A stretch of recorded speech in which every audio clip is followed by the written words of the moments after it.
Writers is the book launch with Open Mic Poetry. We have two books to be launched today, and it's none other than the authors, Babu Sir, and Lavanya, the author of Strutting Lightbugs, and Draupadi's only partner by P. Muralidharan. And I should say that there is more treasure in books than all the pirate routes in Treasure Island. That's what Walt Disney said. And we are here to unearth the treasure. And this is yet another adventure that we're going to, as the books are launched, to getting the readers into another world for that matter. And I have lots to say. I'll just keep my words cut short. And let me introduce Hyderabad Readers and Writers, which was founded by Mahbub Hussain Sir in 2018. The book is at the center of HydRAW's mission, and it has always had book clubs and writing groups. But what is unique over here is that it is we have both readers and writers, an open platform for readers and writers, because a writer begins the book, but the reader finishes it. That's what Samuel Johnson quoted. So here there is a bridge connecting both readers and writers, a mutually supportive group where there's knowledge sharing, practical tips, and constructive feedback. And the readers are quite numerous and diverse. And I should say, thanks to the COVID and me not hailing from Hyderabad, could also venture into this group. And I'm so proud to be a HydRAW member. Just a baby here, but yet I'm really glad. The long-term objective is to groom and nurture readers into subject matter experts, motivational speakers, life coaches, and writers into national best-selling authors. So we meet on last Sunday of every month. And before the pandemic started, HydRAW used to meet at Replay Social Club, a cafe in Kolkata. And here we are online. The format of the session has 3 rounds: books discussion, flash fiction, literature quiz. And today we have this great honor. We are witnessing the great launch of 2 books, Stuttering Lightbugs and Draupadi's Only Partner. So without much further ado, I would just like to introduce the chief guest of the day, Ms. Sohini Roychowdhury. Thank you, Ms. for joining. Thank you, ma'am, for joining with us. You should give a clap. We are in the presence of an international figure out here. Yes, thank you so much for joining. You know, if I keep reading her profile, it is just going to be endless. I have been asked to cut short. She's a dancer, choreographer, visionary, philosopher, professor of Natyashastra, and the founder of Sohinimoksha, World Dance and Communication, and Sohinimoksha Arts Vidya, India in Madrid, Kolkata and Berlin. So there's an international presence for her. Her world view, the troupe has a world's view and a mission in connecting civilizations. And she has been giving a lot in contributions, a lot in the field of literature and art. She's a winner of Mahatma Gandhi Pravasi Samman by the House of Lords British Parliament, the Priyadarshini Award for Outstanding Achievements in Arts, New Delhi, Exceptional Woman of Excellence Award by Women Economic Forum, New Delhi, and has been a European brand ambassador for India's Tourism Incredible India campaign. She has been called a revolutionary in the world of music and dance by the Hindustan Times and remaking history in the footsteps of Uday Shankar by Times of India. Over to you, Ms. Sohini Roychowdhury, for your address. We are keenly awaiting for your introduction to the book and what you would have to tell to us about Stuttering Lightbugs. Namaste, all of you. Thank you, Nina, for such a lovely introduction. And I would like to say I'm very happy and honored to be part of this forum.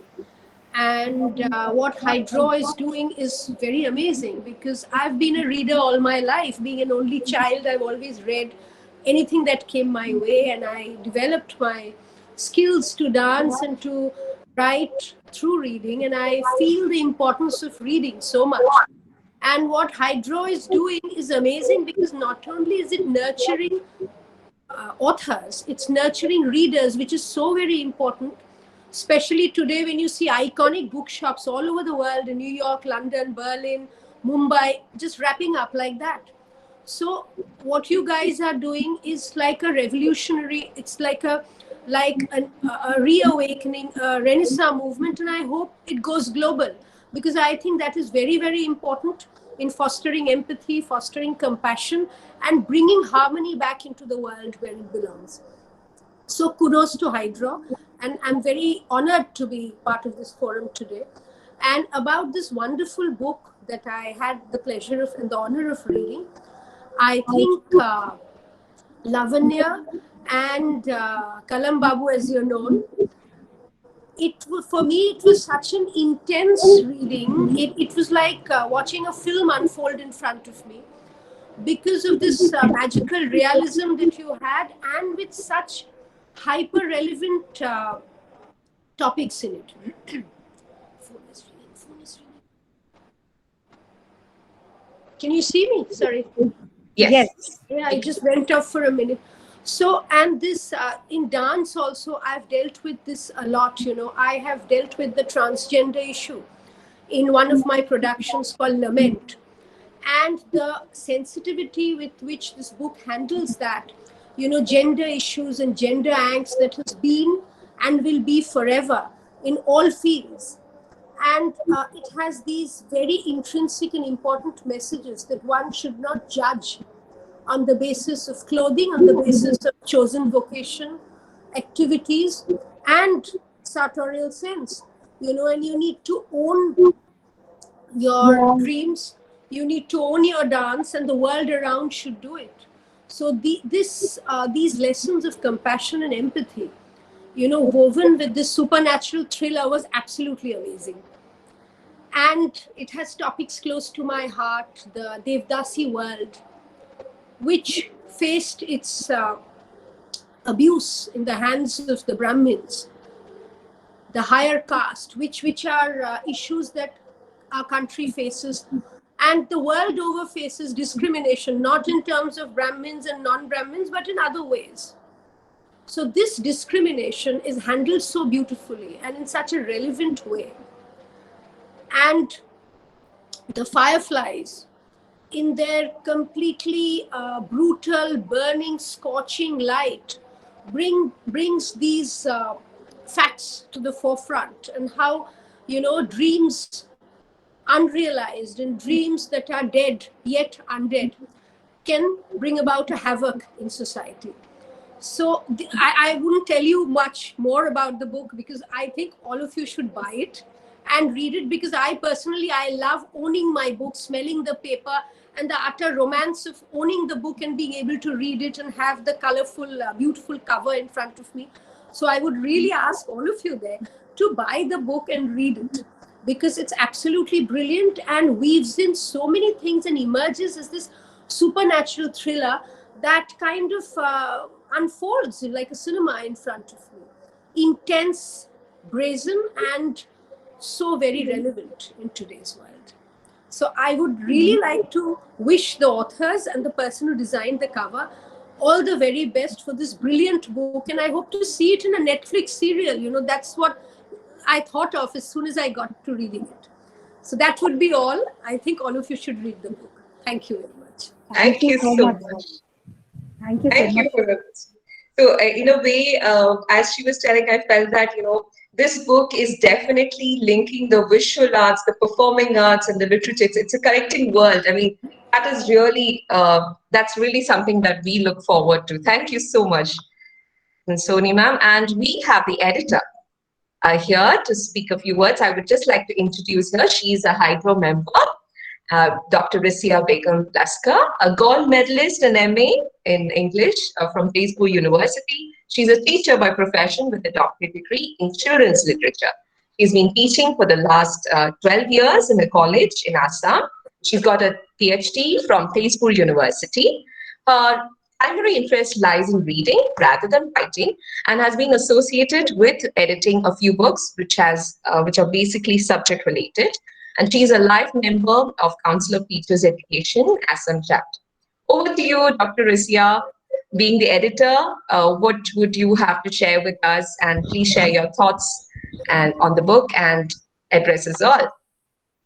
Thank you so much, Nina. I suppose I have to ask that most famous question of 2020. Am I audible to everyone? Yes, you are. Loud and Okay. clear. Uh, okay.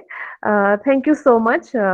First thing is that I would really like to thank HydRAW, especially Mehboob and Lavanya, that they considered me able enough for the opportunity to edit the book. Frankly speaking, I haven't edited a novel. This was my first venture, along with Mehboob. His first venture into writing a novel, my first venture into editing a novel, and in an informal meeting with Lavanya and Mehboob, already I have said that my feelings regarding the book when I first started reading it, and awesome would be one word, but at the same time, it was really horrifying. I had some kind of not exactly nightmare, but then I started visualizing the strutting lightbugs, sorry, the fireflies, and that was not a very good experience for me in a way. But then that also speaks volumes about the ability of the authors to allow that image to come into such vividly into the eyes of the reader that I consider myself to be a quote unquote avid reader, but then even then I found it very very horrifying. Suddenly those images started coming in front of my mind, but that's a different matter altogether. But then one thing was that uh, I didn't expect it, to be very frank. When I started first reading the novel, I didn't expect it to come so high up in my expectations. I just thought that okay, let me start with it. So because to be very honest, I had some experiences with what we call the indie authors, and no, I didn't, the self-publishing indie authors. I used to read a lot because many of these books were available on Kindle for free. So I used to read a lot of them, and I didn't find them very engrossing because most of them were like fan fiction. They kind of took up on an idea already there and somehow modified on that. But suddenly, as I started reading, and most of the reading actually took place at night because I didn't have time during the day. So at around 10:30, 11:30 during the night, and this, I told already Lavanya and Mehboob that I cannot look this side and that side. I was always imagining somewhere or the other the fireflies will come in.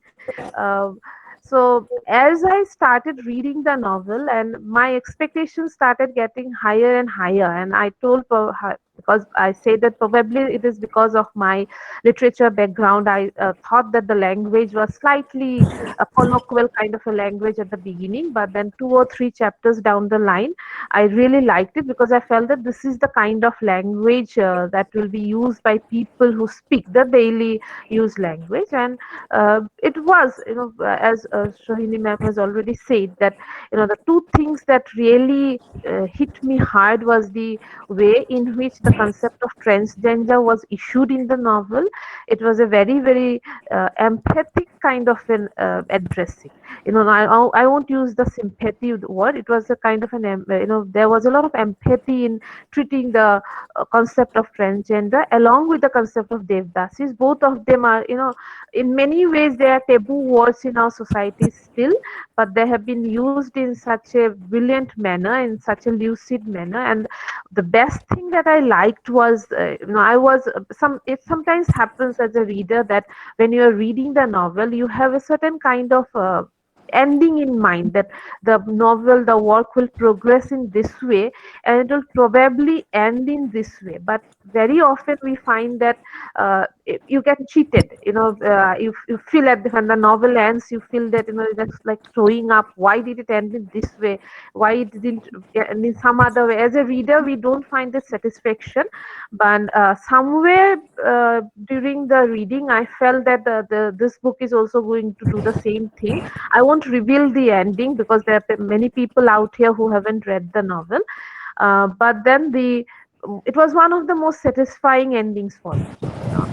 Because the way the all the loose ends tied up at the end, and the way the matter was treated, there was, as I said, it was not sympathy, it was a lot of empathy was there. And both Mehboob and Lavanya probably put in a lot of thought, because I have seen in the HydRAW group also, asking questions about the Devdasi system, asking questions about the issues regarding dance. And I have to say that probably in many ways I was the worst person that could have addressed to edit the novel, because uh, I am a person with two left foot, absolutely two left foot. If somebody asks me to sing and dance, or he will die, I will die rather than sing and dance. So absolutely no idea regarding, no practical idea regarding dancing. But then I really enjoyed the insight. I came to know a lot about classical dancing through the book. And as Sohini ma'am said, that I would, when I was, I don't have much idea about South Indian actors and actresses. But then while I was reading the novel, I was trying to imagine, who would be the best actress for the role of Sravanya, who would do this, and coincidentally, I actually told about the character of Ravi, that we don't get to know him much during the novel. And then Mehboob said that Ravi is like, our Ravi. He sometimes he flits in and out.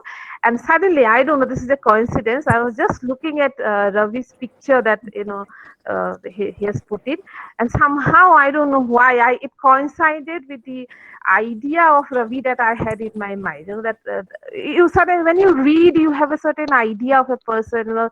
I visualize a kind of a lanky kind of a figure, and by looking at his picture, somehow or the other it coincided, and that's a very happy coincidence for me. I won't make it any more elaborate, but then I really wish the best to Lavanya and Mehboob, and I hope that you go from success to success, and we get to see more of it in future. And this is a very positive thing for me, because generally we consider the whole COVID situation or the lockdown to have a very negative impact. But then it is because of this whole situation that I got to be associated with HydRAW. And otherwise it would have, even if they would have hold a this ceremony out there in Hyderabad, it would not have been possible for me to go and attend it. But then the virtual world has really made a lot of members, HydRAW members, to be my family members. And I wish all the best to Mehboob and Lavanya. Over to you, Nina. Thank you. Thank you, Rizia. Thank you. Just one thing, Nina. uh, like Sohini, Rizia is humble. I mean, I don't know. I am like, I don't know how somehow Strutting Bugs came into picture. It kind of connected so many people, and each one, including Sohini, Rizia, Uma, who will talk after a few minutes. Every one of them so humble, and they were, so forthcoming. It felt like a family. I am seeing Sohini today for the first time, and I hardly interacted with Uma before this book. But I don't know, somehow these people are now part of our journey, and they are like a big family. And I just wanted to add that to Rizia, we just gave 1 week. Was it 1 week or 10 days or less than that? We were like, please, Rizia, in this 1 week, you have to, edit it. And she did it. Like she said, she's working, right? So she sat the whole night and she completed the editing. So it was really, I mean, it's just, I don't know, a little bit emotional connecting to all these people. But ladies, you're all my family now. Just to add one more thing, I think it is Uma who designed the cover of the book. Yeah. Yes, yes, So yes. kudos to her also. Congratulations to her. It was a really nice job. Thank you, Rizia. So actually, this is a gradually going into a discussion of how the Netflix series will be there of the book. There's a discussion. Usually, when a book discussion comes up, you're like, which chapter is good or that. Here, Dr. Rizia had engrossed herself in the book so well. And yes, readers who are going to buy this book, please make sure you read it in the night, so you can get the context very easily. You can feel that effect of the fireflies. So that's a clue. Thank you, Dr. Rizia, for doing that wonderful. I'm sure you've immersed so much into the book, and you have a very good adventure, a very gripping adventure out there, and you have drawn us into that. And definitely, a good job there. Thank you so much, Dr. Thank Rizia. you again. And And just one reminder, I will be off for some time, because it is around iftar time out here. So I'll Yes, just be off Ramzan. for some time. I'll join you around 15 minutes or so. Okay. Definitely. No, no.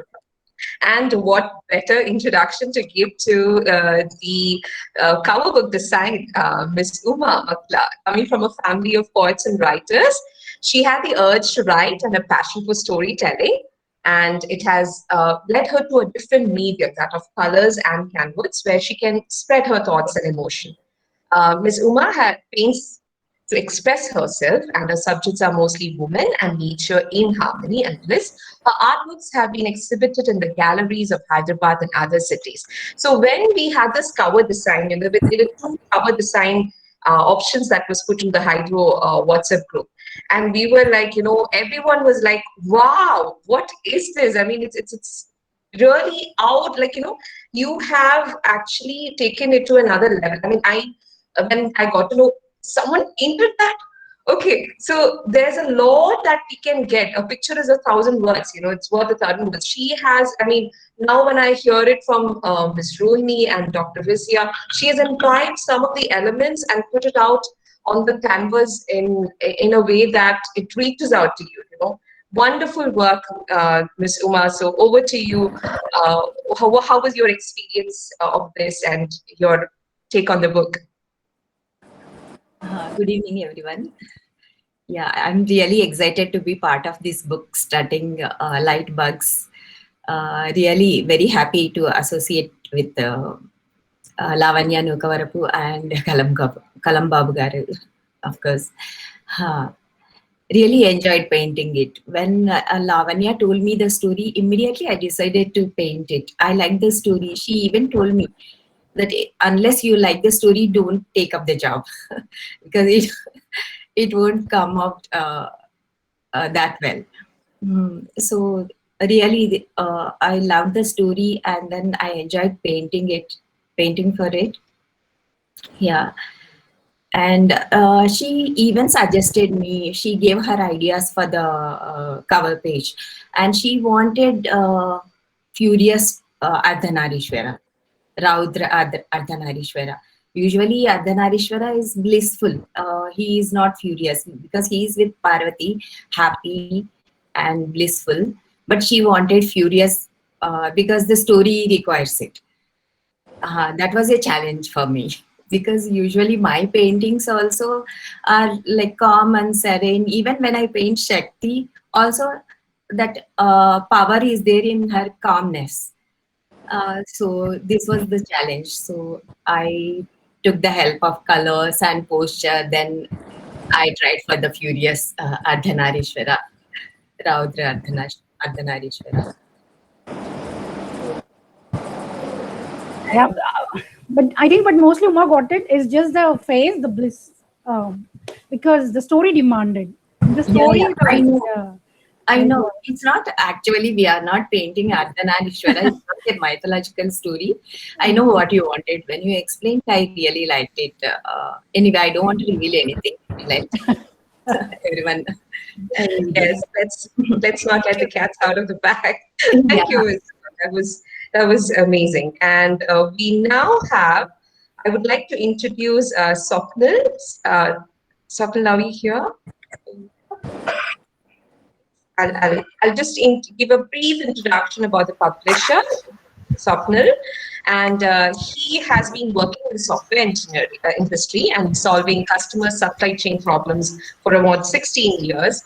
And magic started when writing started in the year of 2013 and with technology books. And in 2018, he also started writing fiction and stories and novels. He writes about common people describing things which can happen in anybody's life. And his prose is there in English, poetry in Hindi, and his Python books are among the best sellers on Amazon for more than a year now. So, Swapnil, are you here?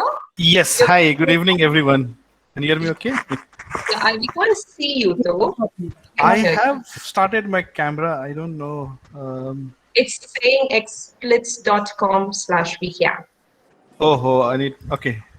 Uh, uh, Probably after spending customer supply chain problems, you have to solve your own. Yeah, that's a software to change the background. I don't know why it's not allowing my video to come up. Right, right, right. But you can hear me loud and clear, right? So I Yes, think, yes, yeah. yes. So is it time to launch the book, or Yes, yes. Let's launch it. Let's let's launch launch it? it. Okay, Yeah. I'm going to share my screen. So if this would not have been an online event, we would have like wrapped it and pulled the book out of the cover.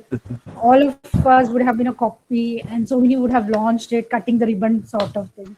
But since this is an online, we can't do all that stuff. So what we Yeah, do being is in online. we just upload it on Amazon. Yeah, still take few clicks and So all present here, let's all give a clap for the book launch of Strutting Lightbugs Yes. to by save time, Kalam I've Babu Lavanya. Yes. yeah, I'm sorry. Yeah, Nina. Yeah, go ahead. Please go ahead. Yeah, so to save time, what I've done, I've already filled in all the details. I've uploaded the book as well, the cover page, everything. Okay, and I'm going to the launch page. I've already set all the information. I've set the MRP, and we just have to click on publish your Kindle ebook. And yeah, so we can clap for Kalam Babu and Lavanya now. So the book should be available Congratulations. within 24 to Thank 48 you. hours. Yes, yes. Yeah, it says 72 All good hours, to but go. yeah, but it should be available with before that. And paperback will also be available. So once this is done, I'll start paperback. So I think by Wednesday, we could start ordering these the books. What happened to So again, Mehboob? Mehboob is congratulations. not playing the music, yeah? The Yeah, what happened to the music? rolls Yes, drumming we need wala. music. Where is the music? Exactly. Too bad, Mehboob. When it came to everyone, you played, and now you're not playing for our book. Ravi Teja is there. Probably he Yes, can Ravi. give a shout. He's Ah, good at Ravi whistles very cheering. good. Yeah, I like his style of cheering. He's not here, I guess. Yeah. Ravi looks like, I don't know. Ravi, yeah, he's driving. He's driving, so he's in and out. So yes, I guess we don't want the music up here, but I guess I'm also having some problems. Mahbub sir, are you here? I can't see him though. Yes, and music is up. Finally, No, that's not my something is music. wrong. This is not your music. This No, is no. static. Okay, anyway, that's okay. Congratulations once again, Thanks, Devu sir and Swapnil. Lavanya, Thank and you. wish you all the best for your next venture. Yeah, Oh, yeah. we hope to see you a lot more books. So I like the way Mebu sir thinks about even the manuscripts of the thing, and the way Lavanya give that narration. So we have got a deadly combination in two of you. So we hope to see a lot more books coming our way. We started on our next already. Great. Oh wow! Seriously, you've started on your next. Yeah, Great. writers have to write. That's it. There's no break. That's it. That's it. You can't keep us waiting. You can't keep us waiting. All right. Okay. So I'm just going to give a short introduction to all you and any newbies here, anyone new here, to the captain of HydRAW. Kalam Babu, that's his pen name, Mahmood Hussain. And so he's a senior software professional who enjoys natural language processing, but machine learning and non-machine learning types. I'm wondering how, okay, so he did have his literary pursuits and values simplicity. A graduate from VNIT Nagpur, has an MBA from Webster University, USA. He takes absolute delight in being a reader, programmer, writer, and manager. I said absolute reader because he's very humble. He says that, I don't, and then I was amazed. That's the time I saw Kalam Babu, okay, who's that? Who's associated with that? Oh, that's his pen name. Okay, right. So he has published more than 3 short story collections. It did not happen one night, 2018. There is no one new around you, 2019, and transition 2020. His short story, The Questionnaire, was published in HydRAW's anthology Advent. And here we are yet another launch with Lavanya. So I'm just going. I'll just introduce Lavanya, and then you can talk. Or would you want, sir? You would want to say something? No, go ahead, please. Introduce Lavanya's profile. Okay. So Lavanya is a finance professional who used to deliberate only on finance until one day, again, magic came into her hands. Poems and stories beckoned her. She became a compulsive writer. She cannot go to sleep without penning at least a few words every day. And the last time we gave a woo in the in the WhatsApp group, and she was writing those few lines, but it really touched. I mean, the style of her writing has been compared with uh, people like Kamla Das and all, and definitely just few words, but so much of meaning, so much of interpretation that we can take it to different levels. And her first book, Bare Thoughts, a collection of her poems, was published in 2018. And The Captive in 2019, she published her first novel, a psychological thriller. A research paper on Bare Thoughts, a 21st century perspectives in the poems by Lavanya, was presented in Feb 2020 by Professor Saumarya Mali, and the web seminar, Recent Trends in Indian Women's Literature, organized by Mindapur College.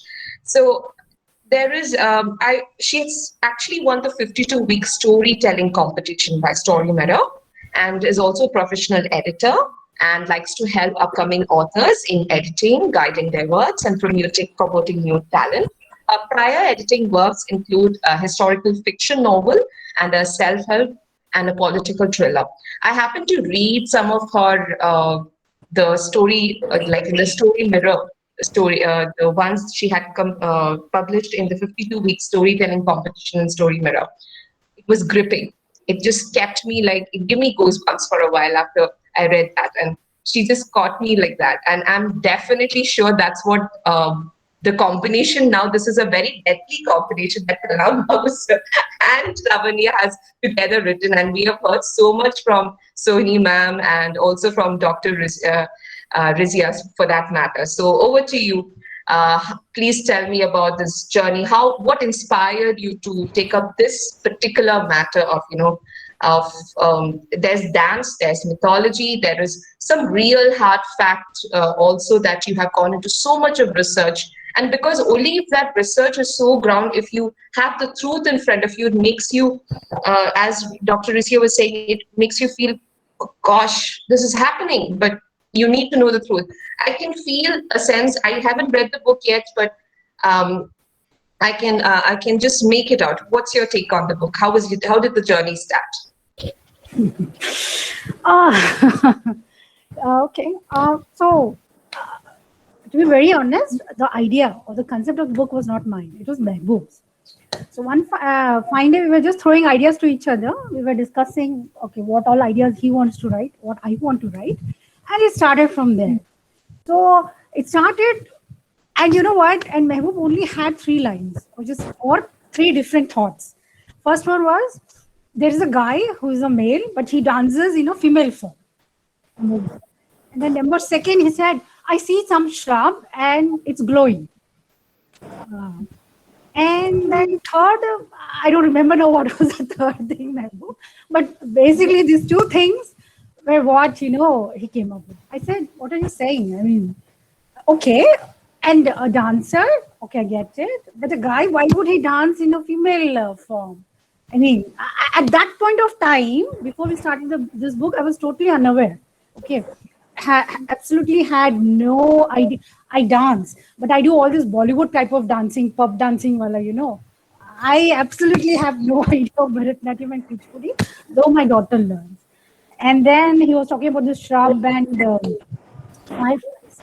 And from that, I said, it's intriguing, it's something different. And then we started to discuss, and then we put down our ideas, and slowly, and over 2 days, we were able to write the entire summary of a story, including the blurb, summary, and high level how the story should be. And that's how it started. And we had the entire summary ready in 2019 December, before COVID. Okay, COVID started in February 2020. The first lockdown happened in February 2020. And we had this entire story ready in 2019. But I was working on my own book and Mehboob was working on his own book. So we said we'll give it, we have finished the summary, we'll keep it, park it there. We'll finish off our projects first and then we'll take this up together. And then COVID started, everyone knows the story. Uh, I mean, I don't have to repeat COVID. But the problem, and Mehboob was in hospital for a few months.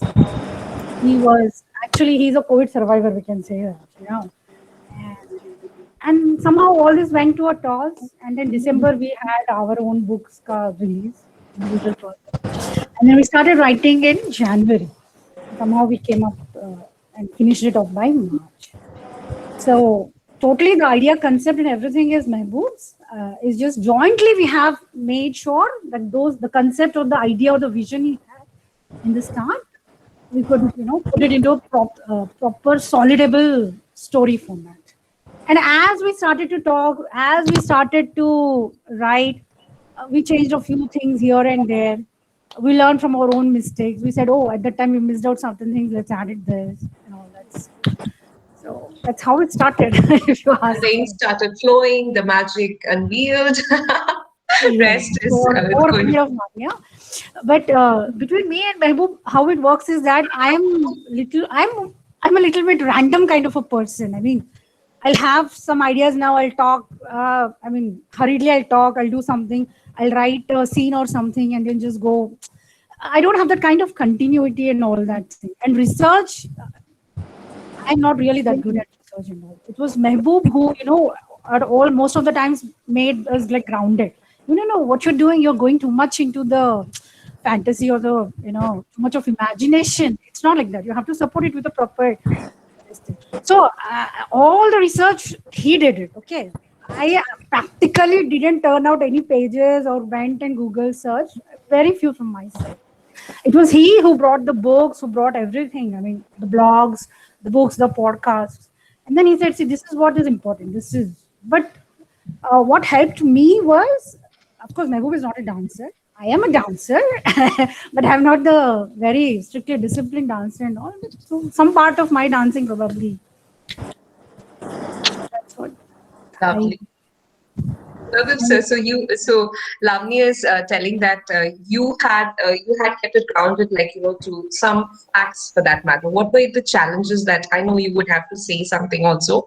Just out of curiosity, what were the challenges that you faced, in doing the research? I mean, this is a very sensitive issue. When I heard about it, the upper class and the struggles, if you see, of a person turning into a woman. How did you face it? And share it with us, please.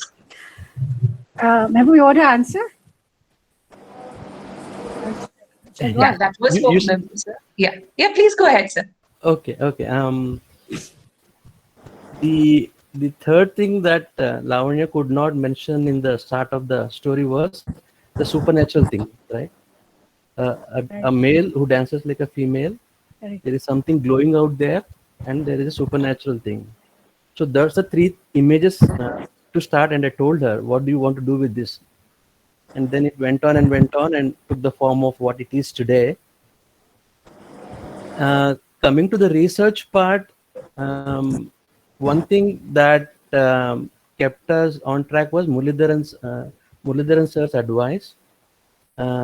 He said there is a lot of material out there, but be careful about it.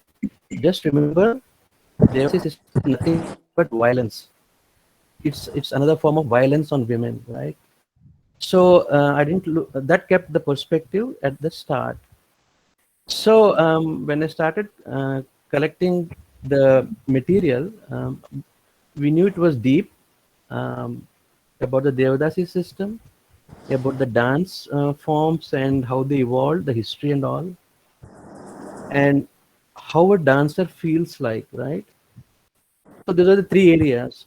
And how a dancer feels like, I must give all my gratitude to Sohini's article in Gulf News. When I hit that, it came on the second page or third page when I was searching for classical dancer passion or something like that. 3 keywords I was searching. So I saw her article in Gulf News, and she told in that interview that Dance is a storm in my soul now and forever. It's the free spirit, my worldview, my passion, my rage, my desire to communicate, the tsunami of my soul, and my ghungroos, my flamenco, natyam, it's my moksha. And I felt so humbled and incomplete when I read Sohini's interview in Gulf News that, I mean, this is just maybe a small scratch that we're doing about a dancer's life, right? All of you should read Sohini's article in Gulf News to be the Sohini of your own field, whether I'm in a programming or Nina is in teaching or Lavanya is in finance and accounting, Swapnil is in supply chain. The fullness of life that Sohini lives in dancing is evident in the article, and it feels like if I can do what she does in her field, then I will be myself complete. So I read the article maybe a dozen times, and I was in this Sohini trance for a couple of days because her troupe gave a performance at Kochi at the Indian or International Advertisers Association, where they start with Bharatnatyam, going to foreign dance forms, and it merges with Sufi Allahi Rahm, Allahi Rahman, Allahi Rahm. It's just there for a brief, maybe 30 seconds. And it was like I went into a trance for a day or so, and I watched that video maybe a dozen times. If you can see a Bharatanatyam Aigiri Nandini with flamenco and other things, the Lion King themes music merging into a Sufi song and the dance troupe singing Allahi Rahim, and then stopping. It was almost like I was moved and spiritual experience, right? And if I s- and I think I told Lavanya about this article. I shared her and said, if you can capture at least a part of Sohini's essence in our dancers in the book, we'll be successful. So the inspiration part, the original part is definitely Halim Khan, but the story thing that we wanted to bring in was from Sohini's article in Gulf News. Research from the books and YouTube was not that difficult for me because I have done my engineering and MBA. So writing research papers in the academic world was quite usual for me. Yashoda Thakur ma'am's podcasts, Halim Khan's YouTube videos, and the three books that we mentioned in the preface of the book, particularly Nitya Sumangli by Dr. Sasken Kablum, I think, yeah, were really helpful. But those are not accurate portrayals. We twisted to our way. For example, Bhushan does the Kuchipudi that uh, Lavanya's daughter does.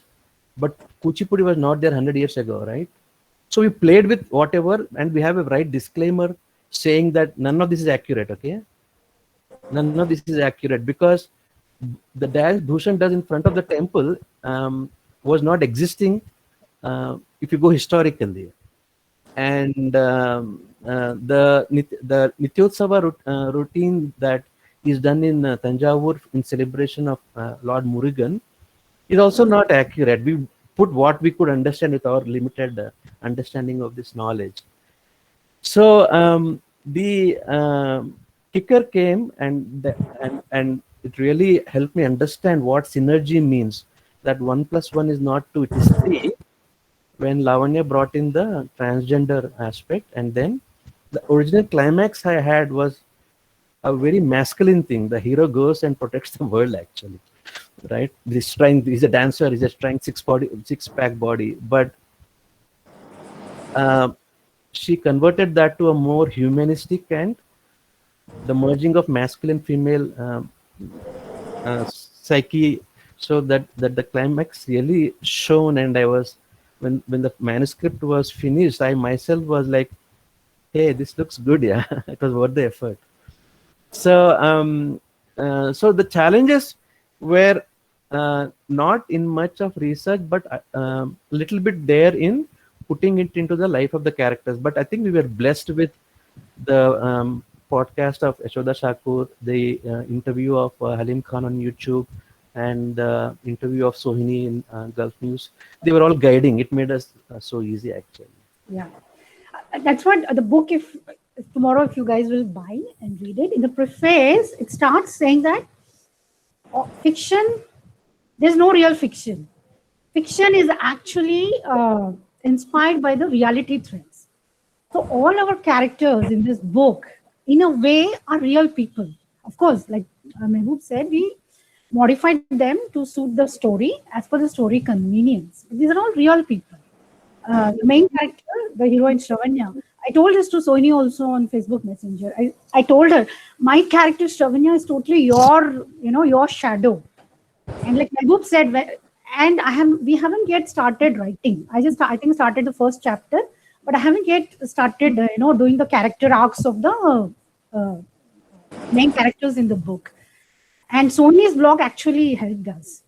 And when I read Sohini's blog, I shared it on my timeline also at that time. I was so inspired by it. And Mehboob knows a lot about me, how, what all things I like and what I don't like, and how I'll jump in excitement or what. And once I saw the blog, I could actually relate to it.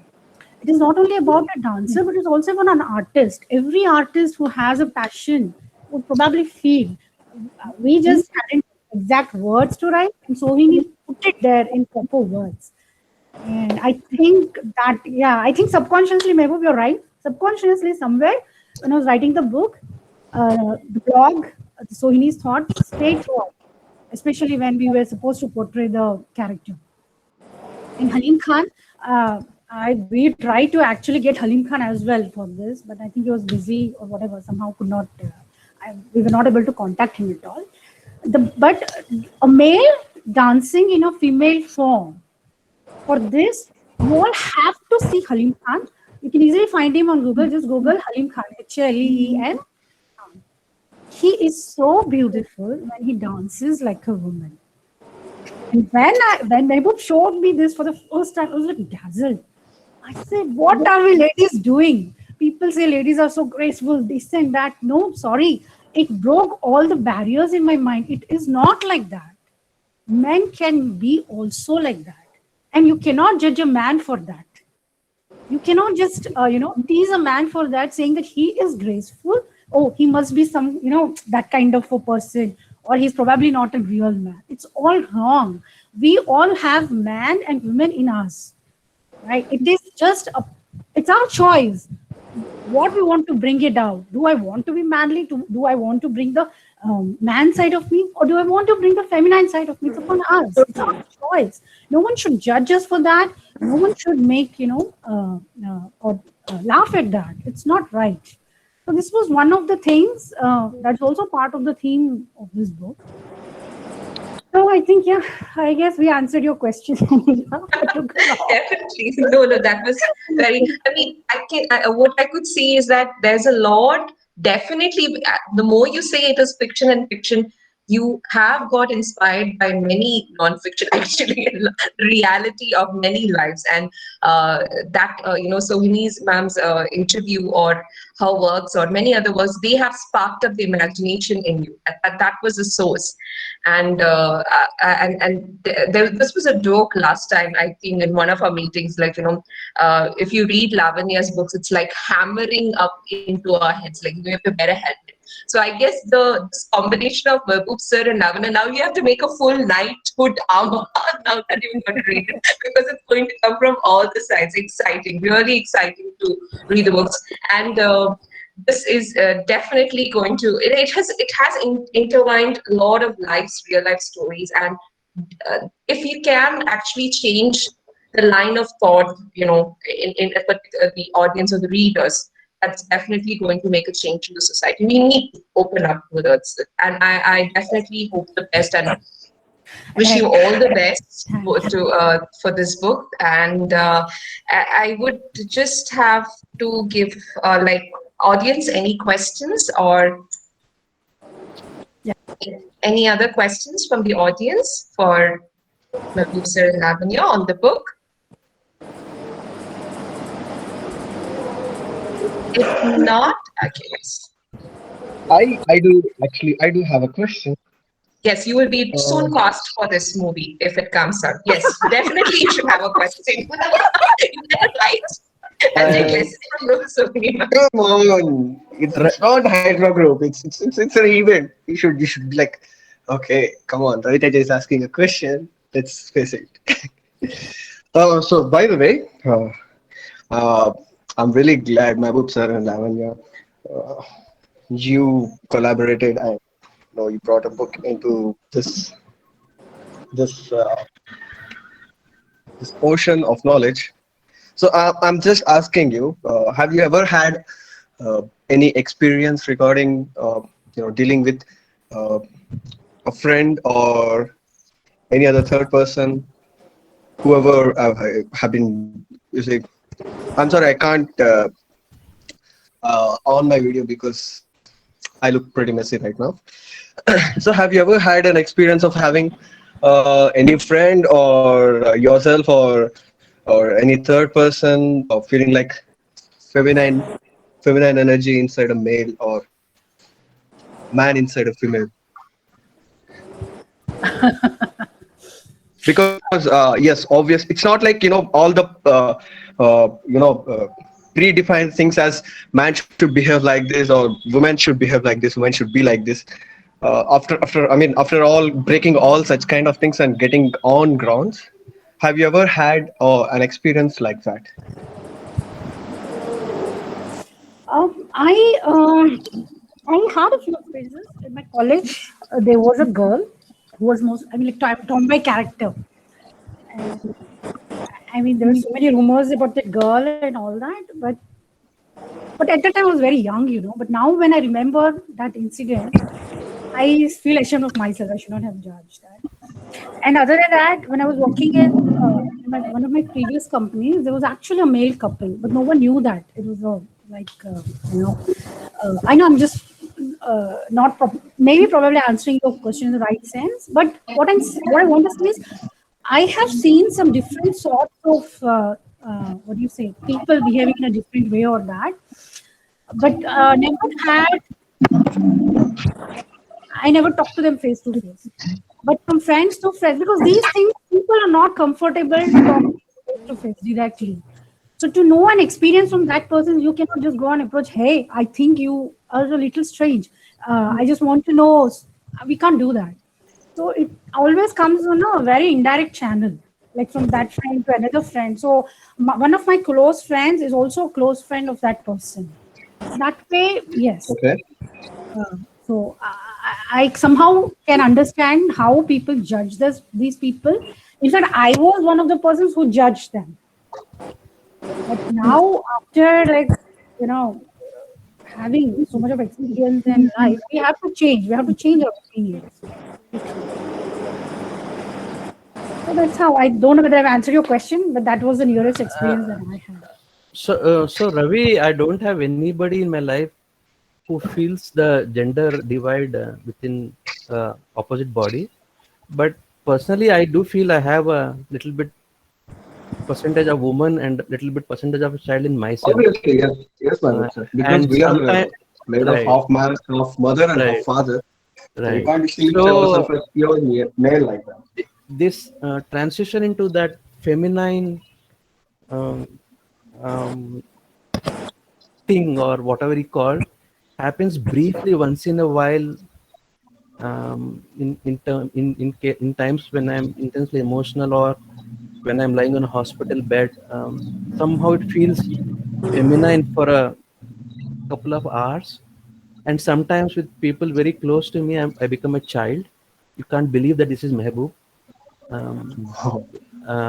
and but 80% of the time I am a man in a masculine body.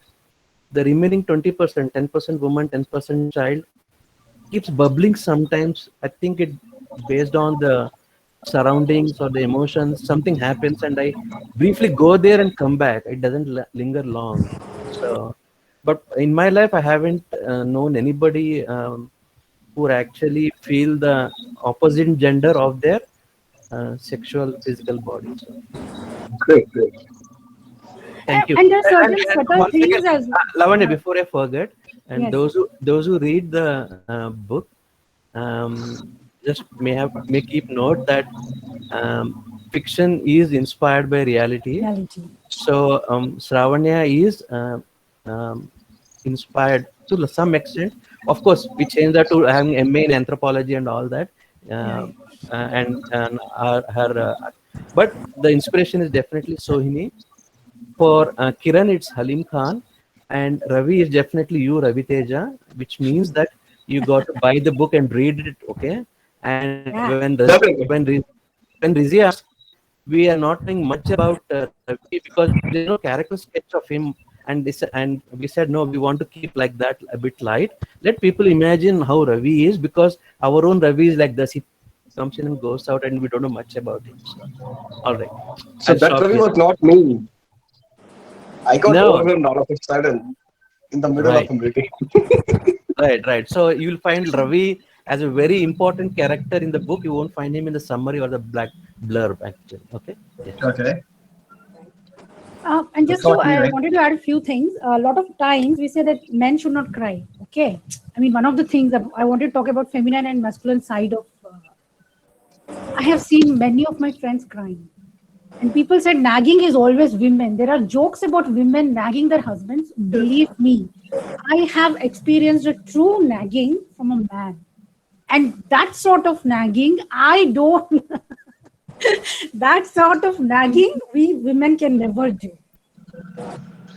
Come on, this is your gender stereotype Oh, breaking, right? I'm just So you saying can't distinguish have man and a woman like that. no. Everybody I'm has their saying feelings. Everybody has their bag of feelings. Everybody exactly. nags. Everybody cries. You should be like that. Come on.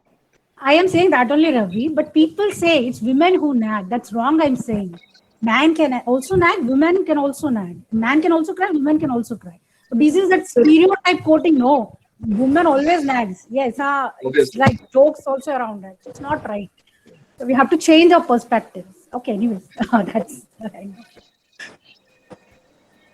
Thank you. So I guess Sony ma'am would want you mentioned that you have another meeting. But yeah. thank you so much for your Could, presence could, here. Your work has could we inspired. ask Sohini? Could we ask Sohini for some final thoughts and few Definitely, words? yes.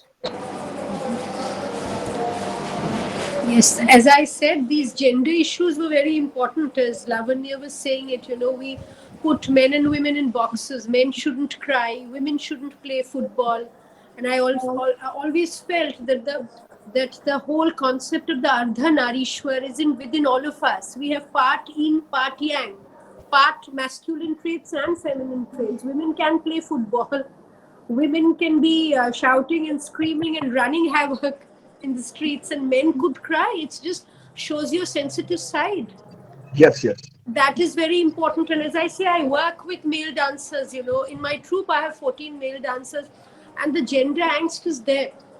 They complain to me, not right in the city, but when you go into the slightly rustic, less evolved areas, people make fun of them for being too feminine, or just for being men who want to dance, boys who want to dance. And I think this is a very important aspect of our lives, of life, love, and harmony, that we don't put anybody in the box. People should be able to project what they feel, how they are, not going with the flow, not getting into the layers that society has, written prescribed for them. And this is something which comes out in the book beautifully, and that empathy, that compassion is necessary for all of us, men and women, to behave as they feel, as they like. Woman being a leader, having leadership qualities, often boxed into, oh, she's like a man. A man sensitive or crying, oh, he's like a woman, which puts tags and discriminates. I think this Exactly. book should go a long way in taking off these tags, making people think a lot more before they judge. And I think that's the brilliant part of this book. Thank Thank you. you so much. Super. So your venture, I mean, your works in art has definitely inspired writers to launch books. So many more books ahead, right? Her works are going to again inspire many more writers and readers, for that matter, to launch many books. Thank you so much for your presence. Thank you very much. I was very happy Great to honor. be here. All the best to all of you. Thank you. Thank you, Sohini. Thank you, Sohini ma'am. So up next, right, for all the latecomers or who have just joined in because of the technical issues, right. So we had finished with a grand launch of Lavanya and Mahbub sir's lighting Stutterbugs, and now we are on to the next task of launch of Draupadi's Only Partner and Other Short Stories by T. Muralidharan. And I would like to introduce, it's my great honor. Yeah, right, that's, yes, the clap is mandatory. The clap and the applause is mandatory. Yes, so I would like to invite the guest of today. It's my honor to introduce Vidya Arun. She's and S. Ramakrishnan.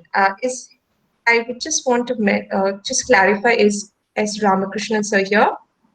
It's Sredhanea Ramakrishnan, and it is. Oh, Sredhanea Ramakrishnan. Yes. I'm so sorry. Sredhanea. Okay, Sredhanea Ramakrishnan. Okay, great. Thank you for joining us. Great honor. Welcome to HydRAW book launch. Thank you. All right. So, introducing Miss Vidya Arun. She's hailing from a rural town in Tamil Nadu, Muralidharan. Right? She's from there. She's been living in Singapore for many years now, and she's a Master of Management Studies graduate from Pelani, a supply chain professional, and a budding writer in Tamil. She believes that the craft of writing has a very strong and meaningful impact to the readers in improving their lives. And Vidya's first book about Tirumai is going to launch in May. He's also an active speaker in Tamil forums in Singapore, like Tangameen, Vasagar Button. Her stories and essays have been published in Parabul, Murisu, and many other books and platforms. Over to you, Ms. Vidya. Great honor to be with us with HydRAW. Welcome, and I guess you have a lot to share with us on this book of Draupadi's Only Partner and Other Short Stories by Muralidharan. Yeah, thank you, Ms. Neena. Thank you all. It has been a very interesting evening for me, listening to the whole evening. This is my first time joining HydRAW. Thanks all for this great opportunity. So I'm going to be. I had the rare honor for being one of the first readers of Draupadi's Only Partner. So I have put up a few slides to go through with you in terms of what I like about this book. Is my screen coming up? Not yet. Now? No, I don't see it. You don't see it? Okay. Yes, it did not come. Yes, now it's coming up. So let me start. So for most of you who have known Mr. Murali, he's a bilingual author. For me, I knew him first as a writer in Tamil by reading his book called Tolpai, which means leather bag. This was a collection of short stories in Tamil. I was very inspired by his work. It had stories from different backgrounds, and his style is very unique. He uses very less words, but when you read the story, you have a very it leaves you with a lot to think about. I see the same style in English as well, and to any of us, irrespective of the language, if the fictional writers are very strong, we always see this style of involvement, a sense of involvement from the writer, involving the reader as an active reader. Mr. Murali is one such author. He doesn't allow us to be a passive reader. He leaves the dots unconnected in most of his stories, where the story continues to travel in our mind, and we tend to unfold the rest of the story in our mind. So I really liked his first book, and I shared about his book in a literary circle called Maya in Singapore. That's how I knew him. To me, I didn't know that he's also writing in English then. Then there comes the COVID-19 pandemic. Some of you mentioned that it started in February 2020. For people like me in Singapore, it started way ahead, and I'm working in the supply chain industry, so the COVID-19 pandemic never seems to be ending. Mr. Murali is a very keen observer of whatever is happening around him.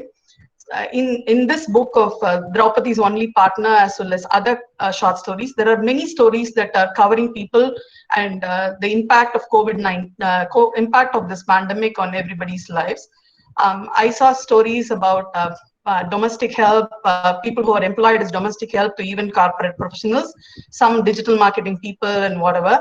So he has covered it all. We all, through this pandemic, we have seen some form of loss or the other. My own sister is now affected with COVID. Like we all have something or the other that is hitting us emotionally. Either we have lost a near and dear ones to COVID, or we have lost somebody who we all dearly love, like the legendary singer Dr. S.P. Balasubramaniam sir. Some redundancy is not something that is unheard of in any country, be it Singapore, be it India. We face it all day in and day out. And the sense of fear of losing jobs or prolonged working from home for many, many months, it has all led to some sense of apathy, even among family members. We feel sometimes very disconnected. All of whatever we experience in our real lives has been part of this short story collection. And what was interesting to note is, a while ago you were talking about inclusion, about including people who are male thinking in, male orientation in a female body, or female orientation in a male body. Mr. Murali's work clearly is truly inclusive of people who are marginalized. There are characters who are transgenders, or people belonging to the LGBT community as part of this work. To me, that was personally very, very touching, and I wanted to call this out specifically. I attended a recent workshop by Mr. Manushya Putran. He is a known poet in Tamil. So he was telling all of us to write something. He was telling us that this is the best time to write. If you are a writer, if you're a budding writer, be it poetry, be it short story, be it novel, this is the best time for all of you to start writing, because there is nothing in the past that can compare to whatever we are going through right now. Very true, actually. Mr. Murali has actually captured this opportunity, and he has come up with this great book. I truly enjoyed reading this. And moving on, to me, a writer has a dharma, and not everybody can write. And if you are given the power of writing, you have to use it responsibly. And I found some stories around safety of girls. Mr. Murali is truly bothered about whatever is happening in our society today. It comes out very clearly that irrespective of the socioeconomic background, or irrespective of the financial status, no child is spared, or every child is vulnerable to some form of abuse, and we as adults should not take visible cues very lightly. He has painted it very, very well. And there was another story about adolescence. Of course, we are living in digital world. We have the power of internet, which was not there for the previous generations. We are equipped with so much of data, so much of information, sometimes information overload also. If the content of whatever people are receiving is not appropriate for their age, then it creates some other problem. There is one such story called Betal and Kishan. I was truly longing for a Betal in my own house. You can read it yourself. I won't say more. A couple of weeks ago, there was this Suez Canal issue. I'm working in the supply chain industry, so I'm putting that as an example. There was this mega ship that was stuck in the ocean. We all saw, these are classic examples to see how closely interlinked we are, and the world is becoming more and more flat. And once the economies start to go back to normalcy after COVID, of course, it's going to be even more tightly linked. For people like Mr. Murali who are writing in English for the global readers, it becomes very important on how he brings to how he portrays Indians in the global forum. And there is a story called Shoulders. The protagonist in the story is a Caucasian man, and through his eyes there is a complex problem that is unfolding. And he shows how helpful are Indians. And then this is very common in India. We are all very good in our problem solving capability, and this strength is like clearly put to light. Hats off, Murali sir, for doing so. And we are all working in global teams. Diverse ethnicities are a part of our team. Knowingly or unknowingly, we all have our bias. Whether somebody is coming from certain ethnicity, certain gender, certain age group, we all have conscious or unconscious bias at work. And in stories like Medium, this bias becomes the fabric of the short story, and then he shows subtly how we can reapply solutions from personal to professional issues. We may even do so other way around also. Some meaningful connections were interesting to see in stories like Cage, Estuary, or The Medium. There are some stories that actually went from one era to another also. Before I close, I want to share about two stories that were truly standing out in the entire short story collection. One story about John Keats. He's a lauded, he's a very well-known, famous poet in English. Of course, he died very early. He died in his 20s of tuberculosis. He's one of the main characters in a short story. I was like simply surprised to see how Mr. Murali is able to do time travel, go 2 centuries back, imagine what would have happened, and come up with a very beautiful knot. On the left hand side, I have put in a picture of Draupadi because we all know Draupadi. Ramayana and Mahabharata are great epics, and there are so much of sub stories and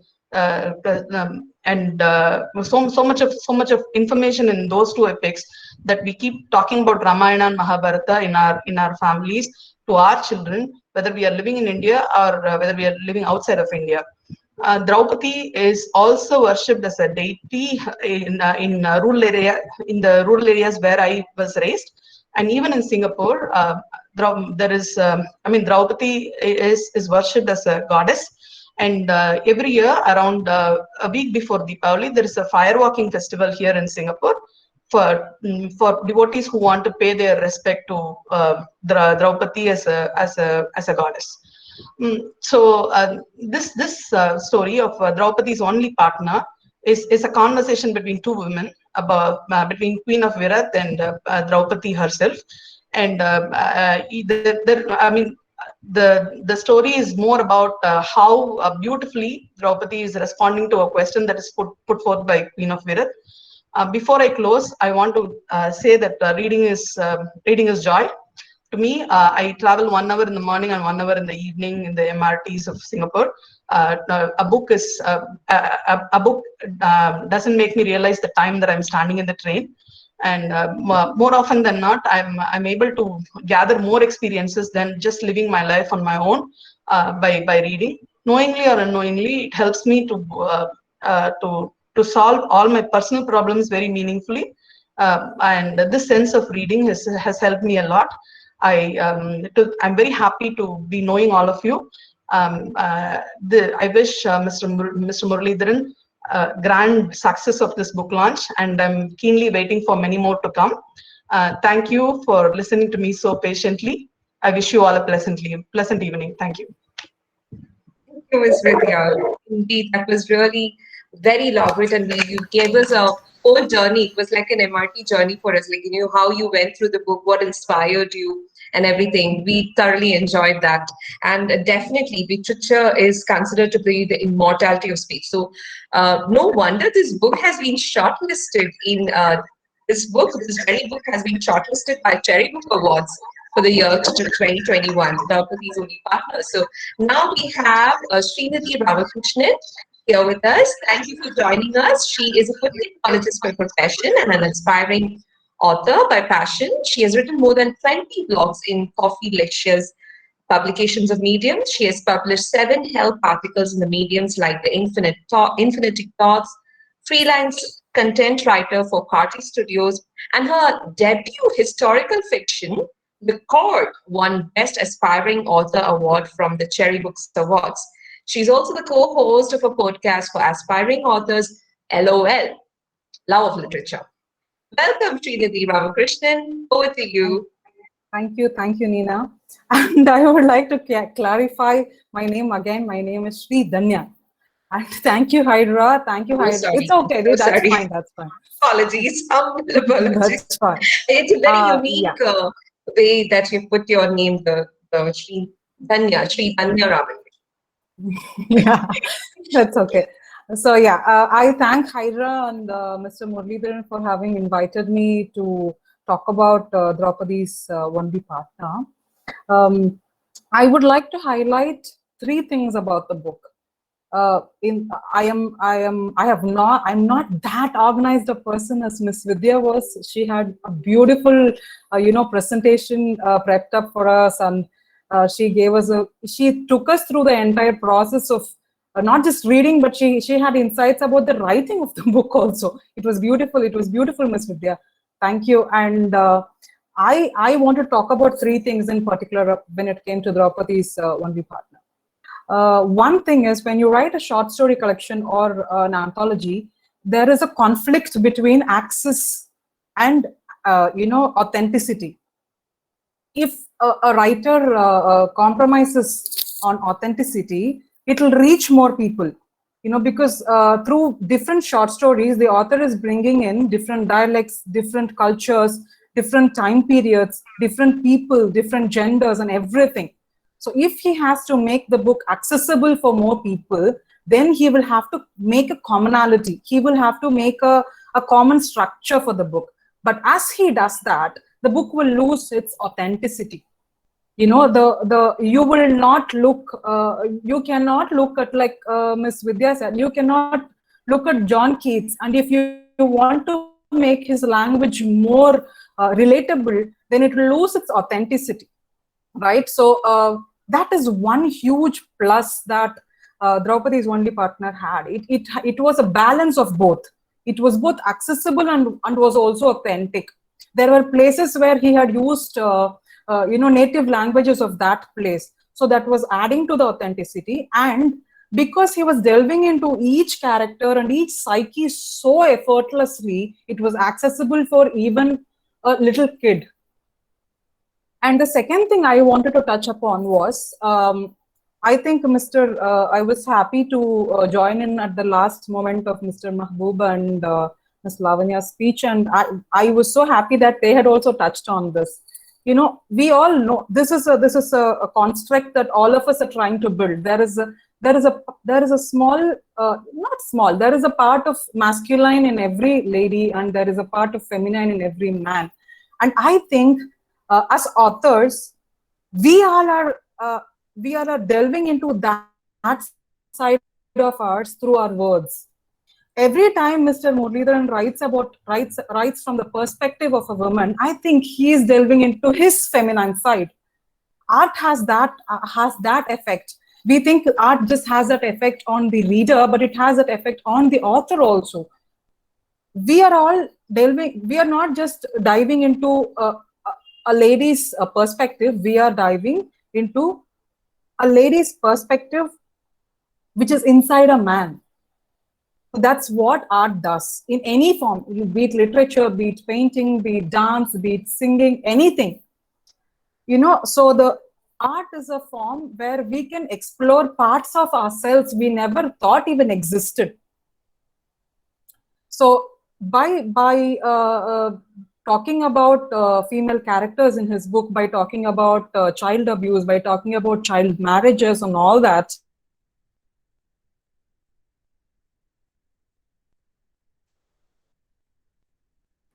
Sridhanya, we have lost you. Could you? Hello? Sridhanya?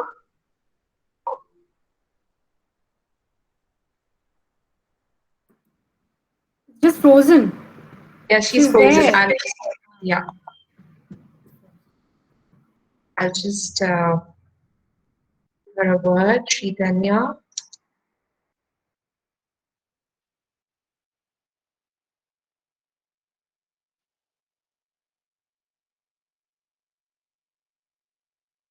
We'll just wait for her to rejoin because she was definitely sharing some insightful thoughts about it.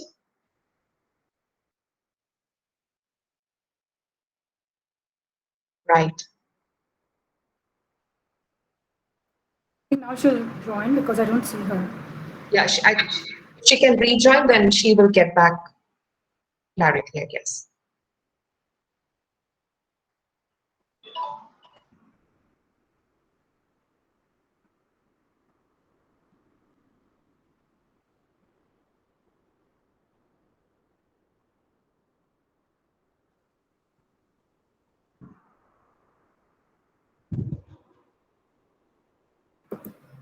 Maybe in the meantime, we can go ahead. Yes, next is Join. the, definitely. So next is the book upload by Swapnil,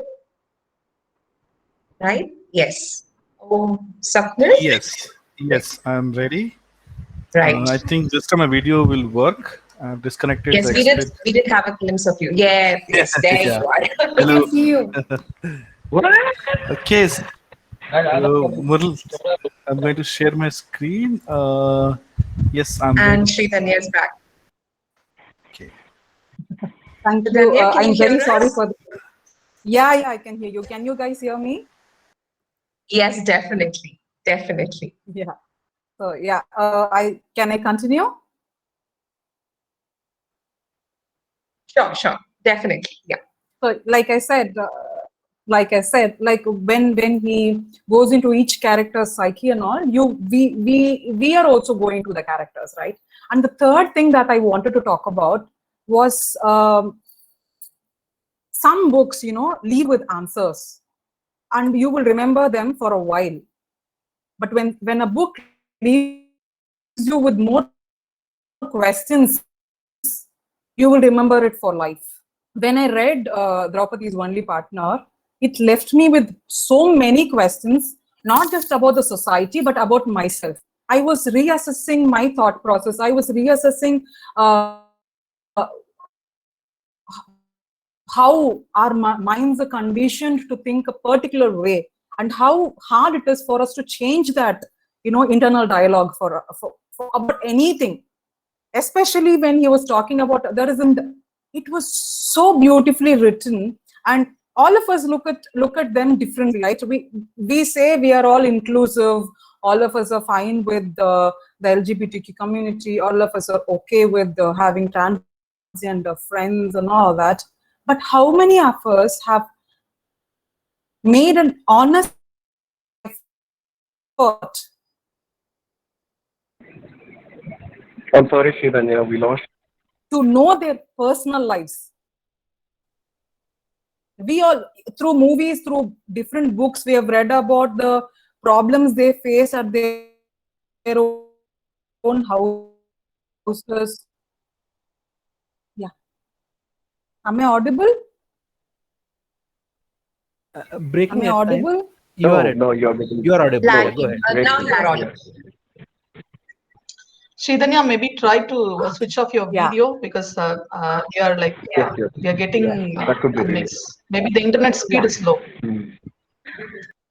Yeah, I think so. Yeah. Now, are you able to hear me better now? Yes, better now. Yeah. So the third thing, like I said, was that when he is going into stuff like the love life of a transgender and what they feel when they do, we don't know much of it. Honestly, we have never made an effort to go into all that minute details about another human being, leave alone what their sexual orientation is, leave alone what they identify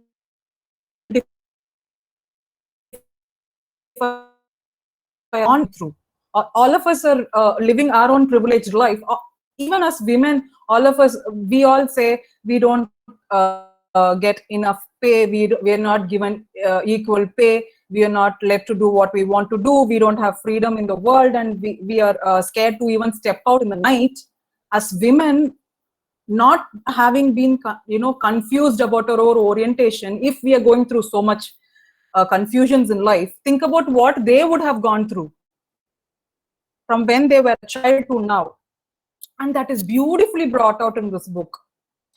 And there is one more thing I wanted to say about this Shailaja. I am talking more about this particular short story, which is about the Shailaja, because that was one thing which opened my eyes. It literally hit me in the head with a hammer and said, have you ever thought like this? And it was beautiful for me to transform myself into a person who has more empathy now towards any human being.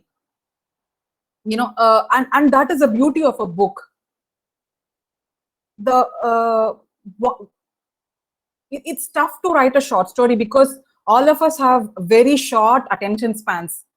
With a novel, you can write side stories. With a novel, you can go deeper into each subject. But when it is a short story, the author has to cater to that small attention span of a person, of the reader, and capture their attention, capture their interest, and also deliver the message that he wants to deliver. Like Ms. Vidya said, Mr. Muralidharan has not just stopped with delivering a message, he has made the reader also a part of the story. As readers, we are active through him with the story, as we think, as we talk, and as we read his book.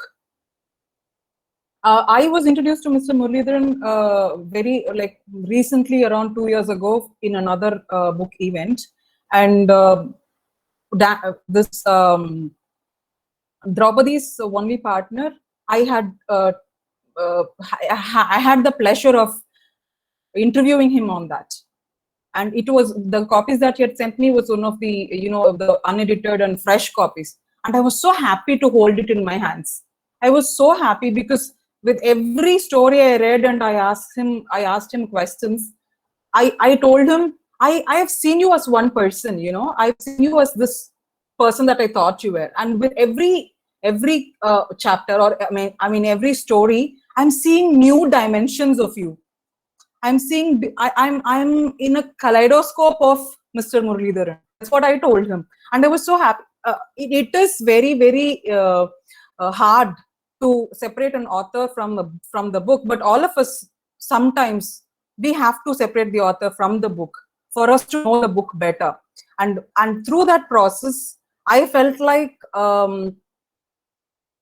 as I knew the book, I knew myself better. That's what I felt through the book. And one last point I want to make is that when I was reading through, there are different books, like I said, all of you must have read, I love Khalid Hosseini, so I will bring it up in any speech that I am given a chance to bring him up.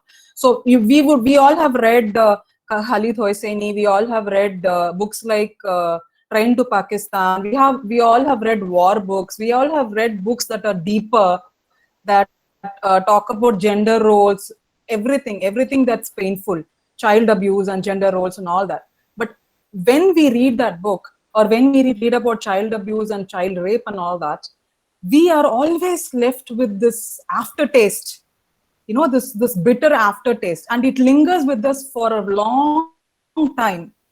This book, I was so happy it did not do that to me.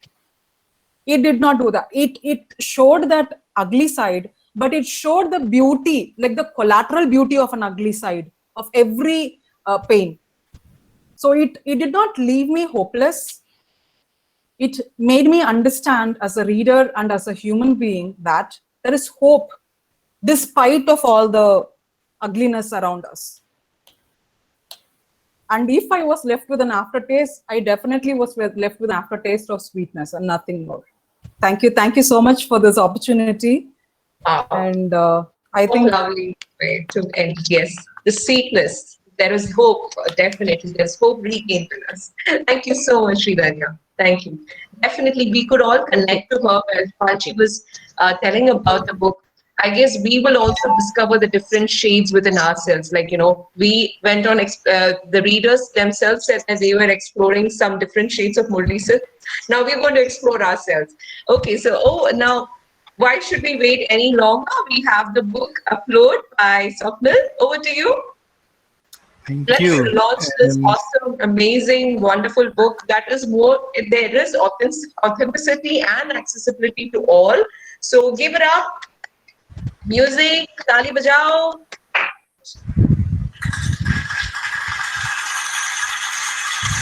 So you have this book uploaded here. I'm going to say continue.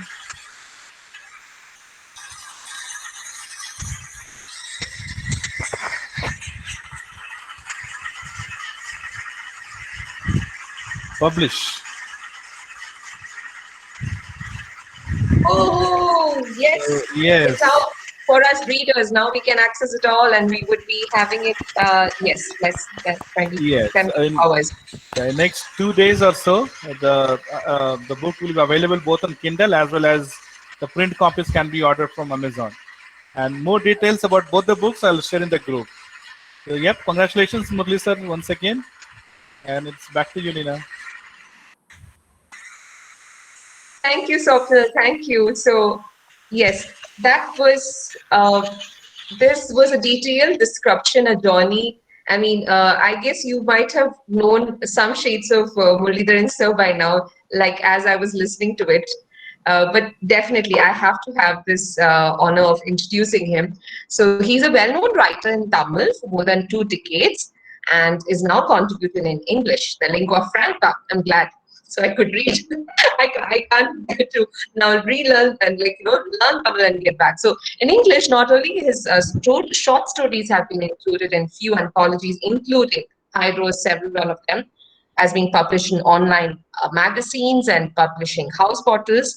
So Shoulders, and which came up in the annual anthology 2020, short story rupees 500 in Chroniclers. And another story on lockdown, The Departed Soul, has been selected for the upcoming Quarantine Tales of Blue Rose Publishers. And Disposal, another short story, which is being published in Active News in June 2020 issue. Riverbank, another short story. So there's a list. This is endless. He's an active member of many global literary societies who have shared his critical review of books and poetry on their social platform, and his contribution have been bilingual. So he has translated 2 books, including Shashi Tharoor's Why Am I Hindu into Tamil. He is currently nominated as a panel judge for an ongoing interactive novel contest. His 2 completed fictions, which is Draupadi's Only Partner and Boomerang novel, were shortlisted by Cherry Book Awards for 2020-21. And over to you, sir. So this is really great. I mean, I can't look out for many adjectives. I'm so sorry. I'm just getting back right to the question that I guess many of us would have, the first thought when I get Draupadi's only partner. So I am thinking I should know who Draupadi is or the mythology. I'm not so familiar. But then as the chief guest Vidya and Sredhanea was telling out there, I could definitely see a lot of people out there and the characters out here and right in front of us. How do you make that and what it is all about? How did this all start, the ideation in your mind? Over to you, sir.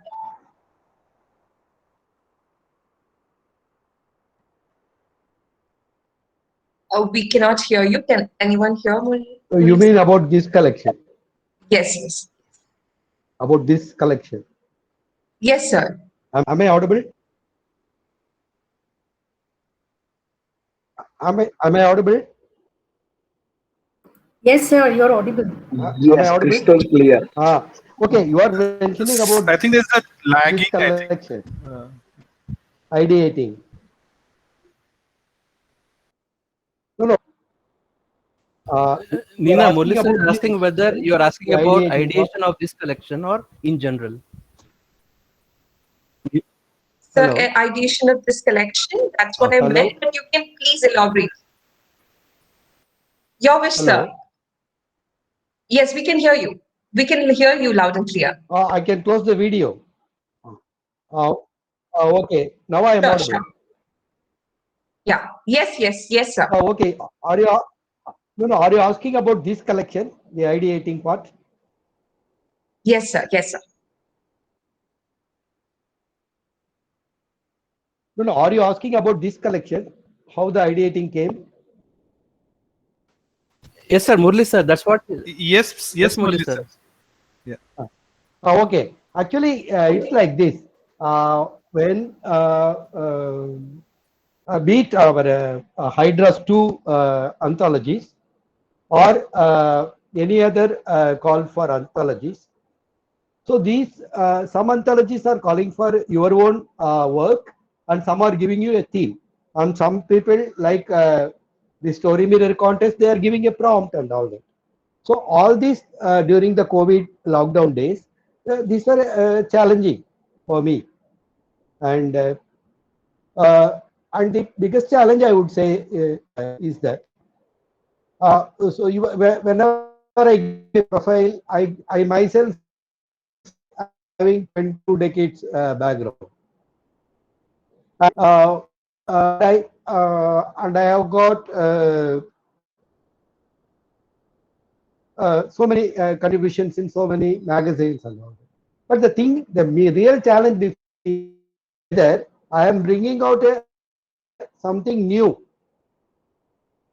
something whole new, something the reader will find only when he reads my new works. That is one challenge. Story, Draupadi's only partner, is out and out a feminine, what to say, rather a feminist. Uh, the concept of the short story is very feminist. It's a challenge for a man, and this writer man is challenging other writers that I am coming up with a feminist theme. So whether it is arrogance or audacity or hyper creativity, that only the book has to answer. I have been talking so much in HydRAW, off and on in installments. So now my stories must speak.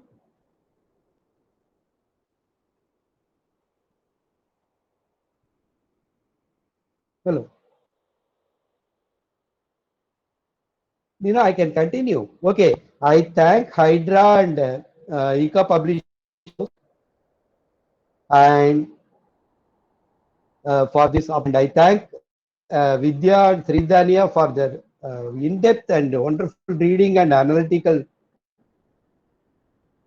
reviews. And I thank Jayanti Shankar ma'am for the wrapper and editing of the book. That's all. Am I audible? Yes, definitely, sir. Yes, sir. Yes, sir. Hello. Yes, sir. You're definitely audible. I guess there's a bit of lag from both the sides. Am So I that was audible? yes. It's just the lag. Oh, with this, I thank Ika, HydRAW,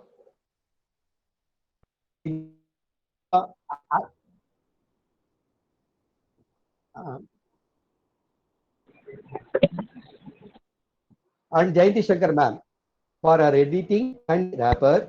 And I thank you one and all for this wonderful evening. Thank you, Murli, sir. We would welcome questions from the audience. However, I'm not sure whether he could be able to hear us. The chief, Ms. Vidya was also talking about how the fact that, the more local Nina, you try. one more.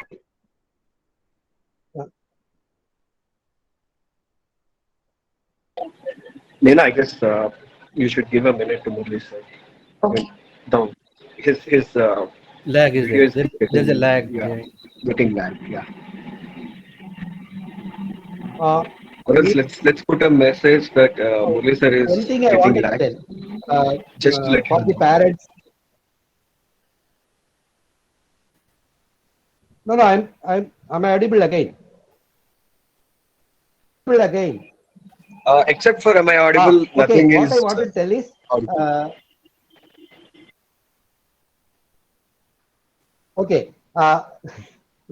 Okay. I request parents to note that there are some adult content contextually in some stories. So this book is not for children.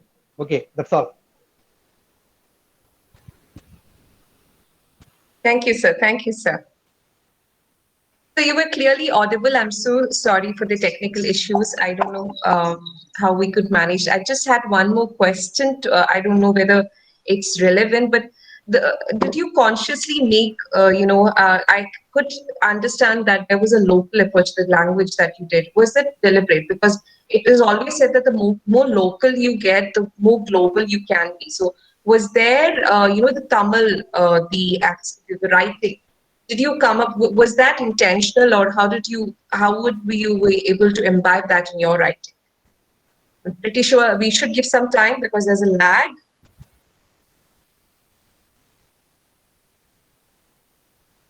Actually, see, you don't bring anything in a story or leave anything in a story. It all depends. The narration goes with the theme and with your what you want to highlight and what you want to hide.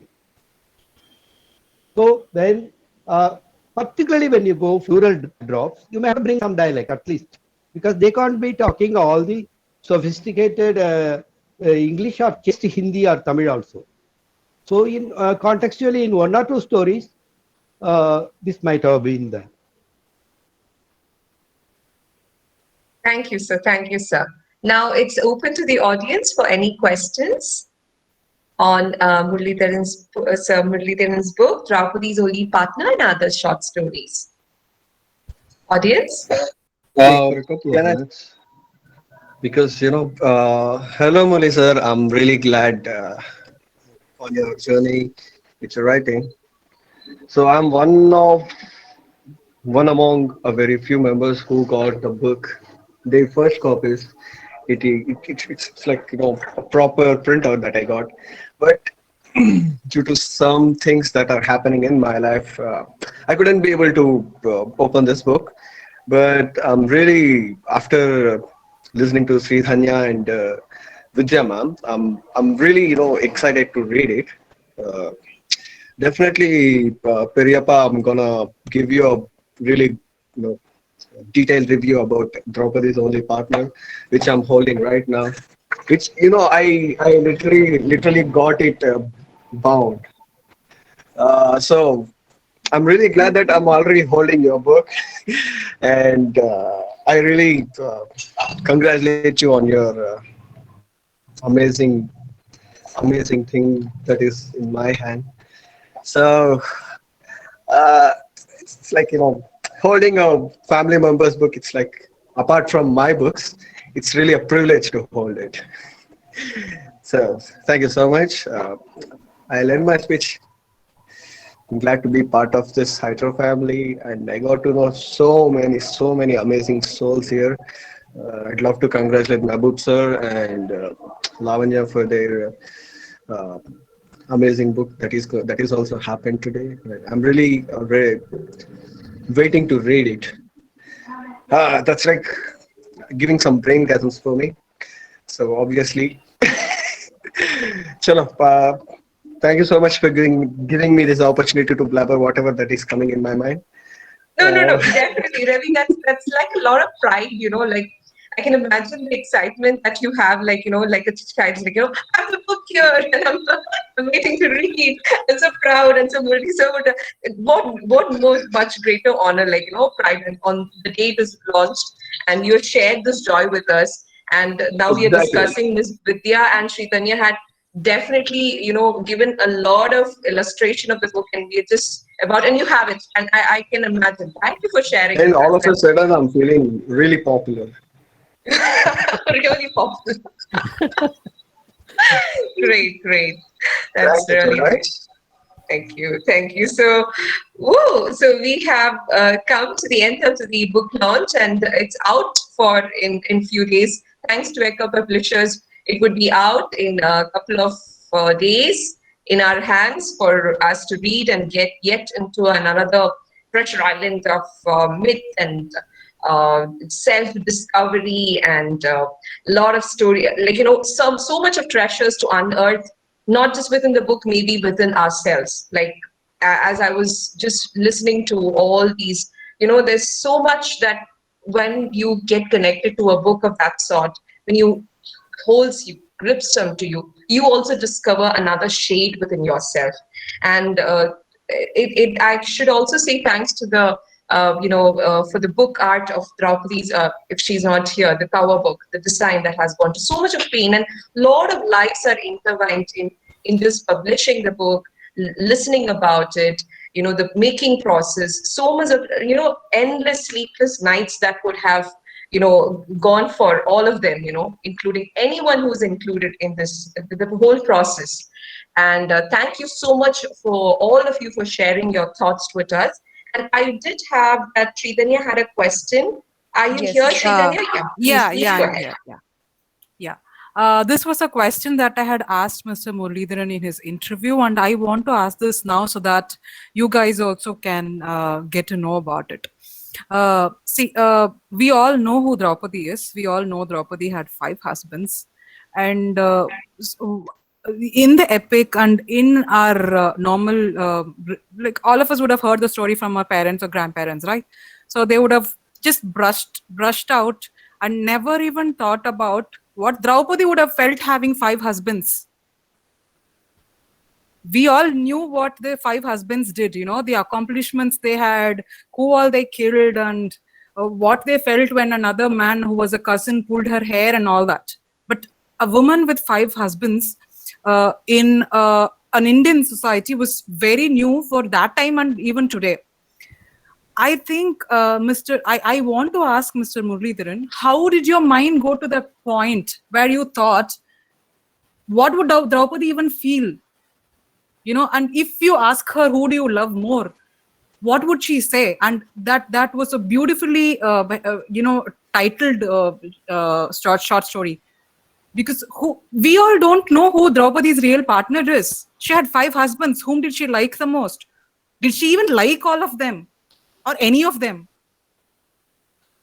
So how did your mind go there? How did your mind go that, how did you fix that Draupadi is going to have only one partner? Yeah, actually, it's like this. Actually, Mahabharata has always, for anyone, Mahabharata is very, or maybe our parents and later on TVs. And I also read also Mahabharata. Right? There is one, so far as the main, coming to the question of Sredhanea, there is one, what to say, there is one context in Mahabharata in which the cattle of the public are moved away purposefully by the antagonist Kauravas to make Arjuna come out of his guise, that is Ajñatavas. Okay, that is a different issue. So for that, Arjuna has to take out the weapons, or that is bow and arrow, particularly in short. But that bow and arrow is beneath the cot of the bedroom. On that day, Arjuna is not there. One of the brothers, particularly Dharma, is there. Dharma, that is the Yudhishthira. Yudhishthira is there. So Arjuna simply barges in, takes the weapons, and he saves the cattle. Okay, this is story. So right from childhood, the other side of this event, it was a nagging question in my mind. Why should what sort of life that could have been? And people simply either worship Draupadi or they're very. There are many stories that such a thing was there in tribes or in some part of Punjab or somewhere and all that. So I always used to wonder how Draupadi herself would have felt. Because they mind, but this story is not exclusively about Draupadi. There is a portion uh, about the mm, uh, her brother who is a transgender. So I can't spill more beans. It's for you to read. The story has got it's a layered story. It's not exclusively about Draupadi or feminist issue alone. It has got an LGBT layer also inside. And I thanks Sredhanea. I hope my answer satisfied her. And one thing It is. It is not for me to be right. satisfied. I wanted you to give these answers so they all will get more intrigued to read the book. I have read the book, so I know what is happening in that You've done the story. trick, Okay, okay. Priyanka. Oh, thank you. Uh, one more. Uh, One more thing I have to mention about Mehboob sir. I congratulate both Lavanya and Mehboob sir. Actually, I find how Mehboob sir is respecting others' words and all that. Actually, I don't know whether he put it in the group or uh, I think he put it in the group, or I don't know whether I had a chat with Lavanya. I'm not able to recall. Then I immediately messaged Lavanya and Mehboob exclusively that so many books are coming up. These are my concerns, etc. I find he gave respect to my words and he font and all that. That shows he's very, uh, right from the day he called me over phone 1 year back, that you are coming and all that.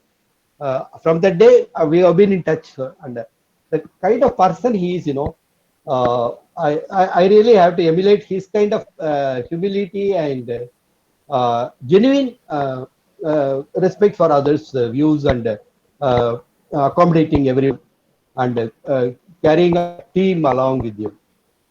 Thanks and congratulations to Lavanya and Mehboob. Thank you so much, Murli Both sir. sir.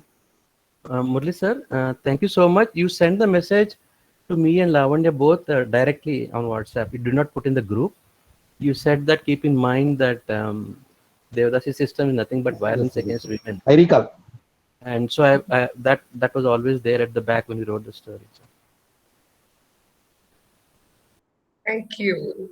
Thank you. So what perspective it gave us? It is not a celebratory thing. It's more like a victimized victimhood kind of system. So that was the beginning days of our research, and it immediately put us in the proper direction. So.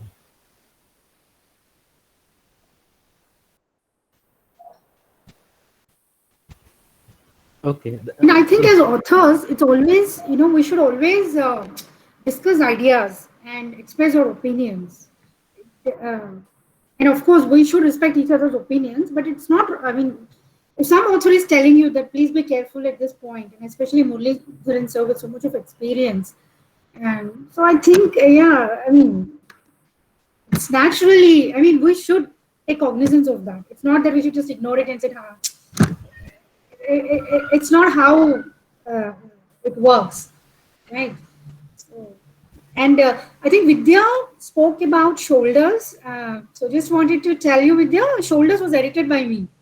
It was one of the very early stories written by Murli sir.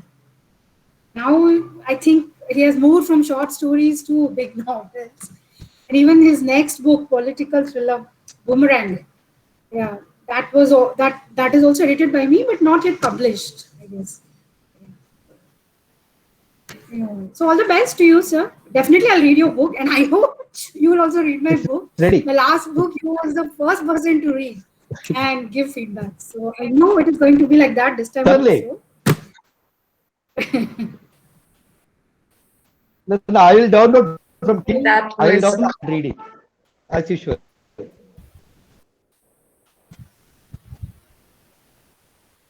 right. Very enriching sessions by all the the readers. I mean, as avid readers, we all share. Thank you so much for your presence. And this has been a great event. Mehboob sir, is it time for the open mic poetry? Yes, yes, We have please. some. I'm just so excited because I never. This is going to be a debut performance by them as an open mic poetry. I just have two of my friends here. That's why I'm like really excited, and I've been telling them, come on, you can do it. I do as a cool group. You can. There's nothing going wrong here, and Yes, yes. You're excited.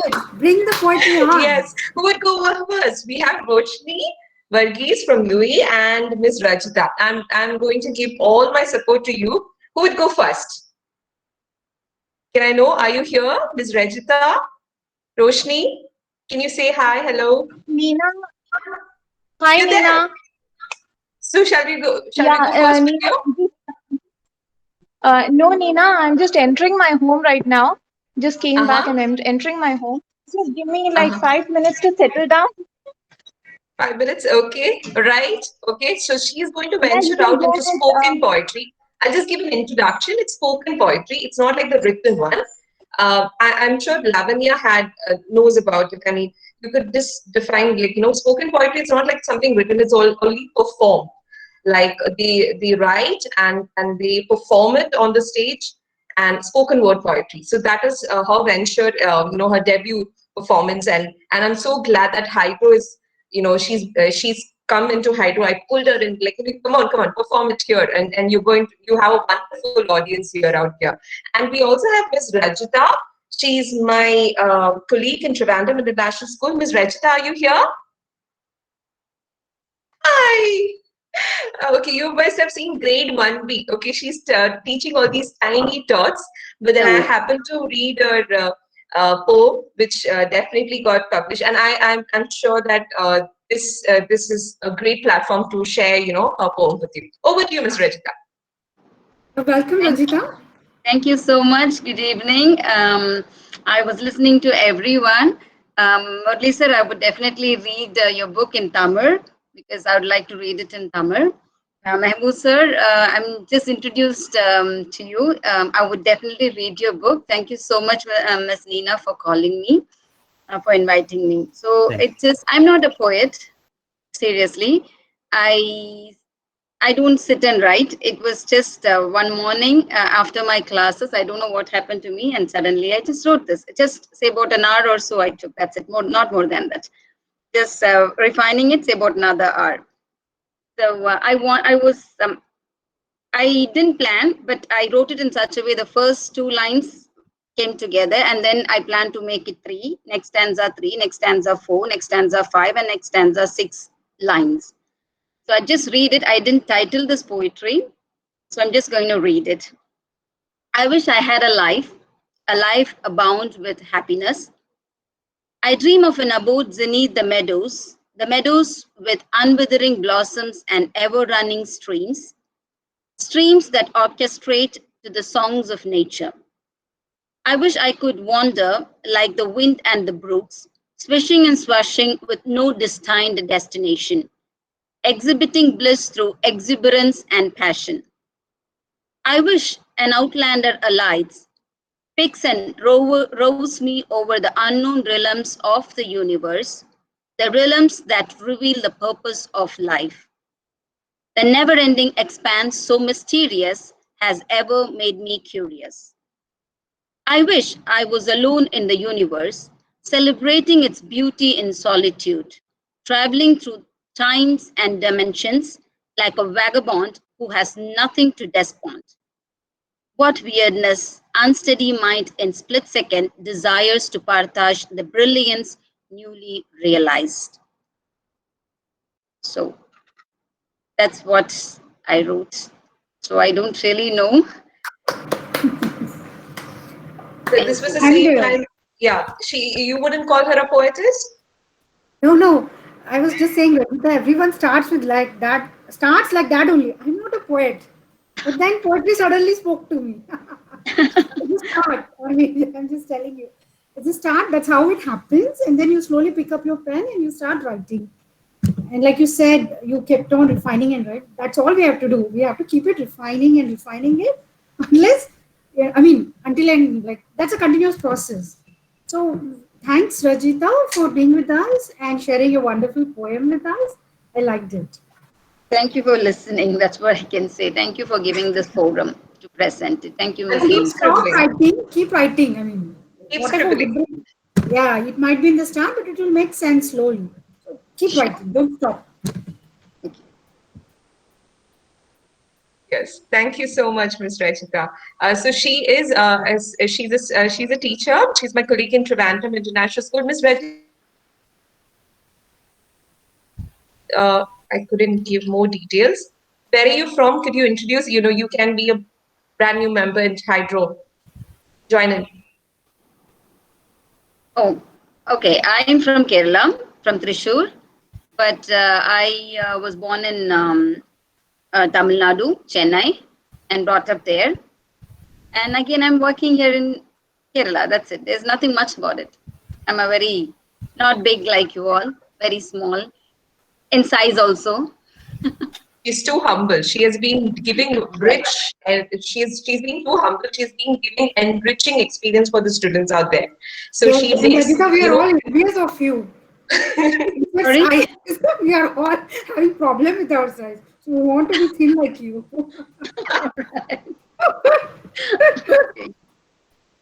I've been seeing her works, she always has a news out there, even in these COVID situations, she's been taking great efforts to give that international exposure to the students out there. She's always, her class is like full of activity. Every time I see the newsletter, there would be, Miss Regita, they had an interaction there, had an interaction here, across the borders. So she's being just too humble, and I'm sure you will come up with more writing with your experience or while you're scribbling, and we would welcome that and just consider as welcome to this family. I'm pretty mad, but here all others will be able to guide you. I'm a bit crazy, but here everyone will help you out. Okay, thank you so much. Roshni, are you ready? Yes, Nina, thank you so much. I'm actually kind of intimidated, with all the big names out here. And this is my first piece. I have no knowledge, no experience in literature. Nina, I have a question So, here. Nina, Yes, Mahbub sir. I want to know who are the big names here. Can you please enlighten me? The big names.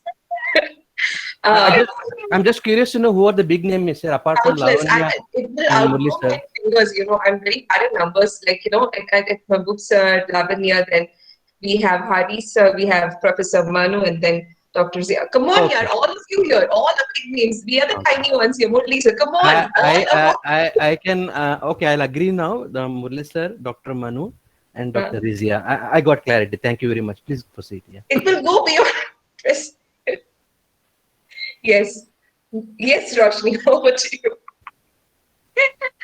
thank you, Nina. Sorry to put you on spot. But Nina, thank you so much for this wonderful opportunity.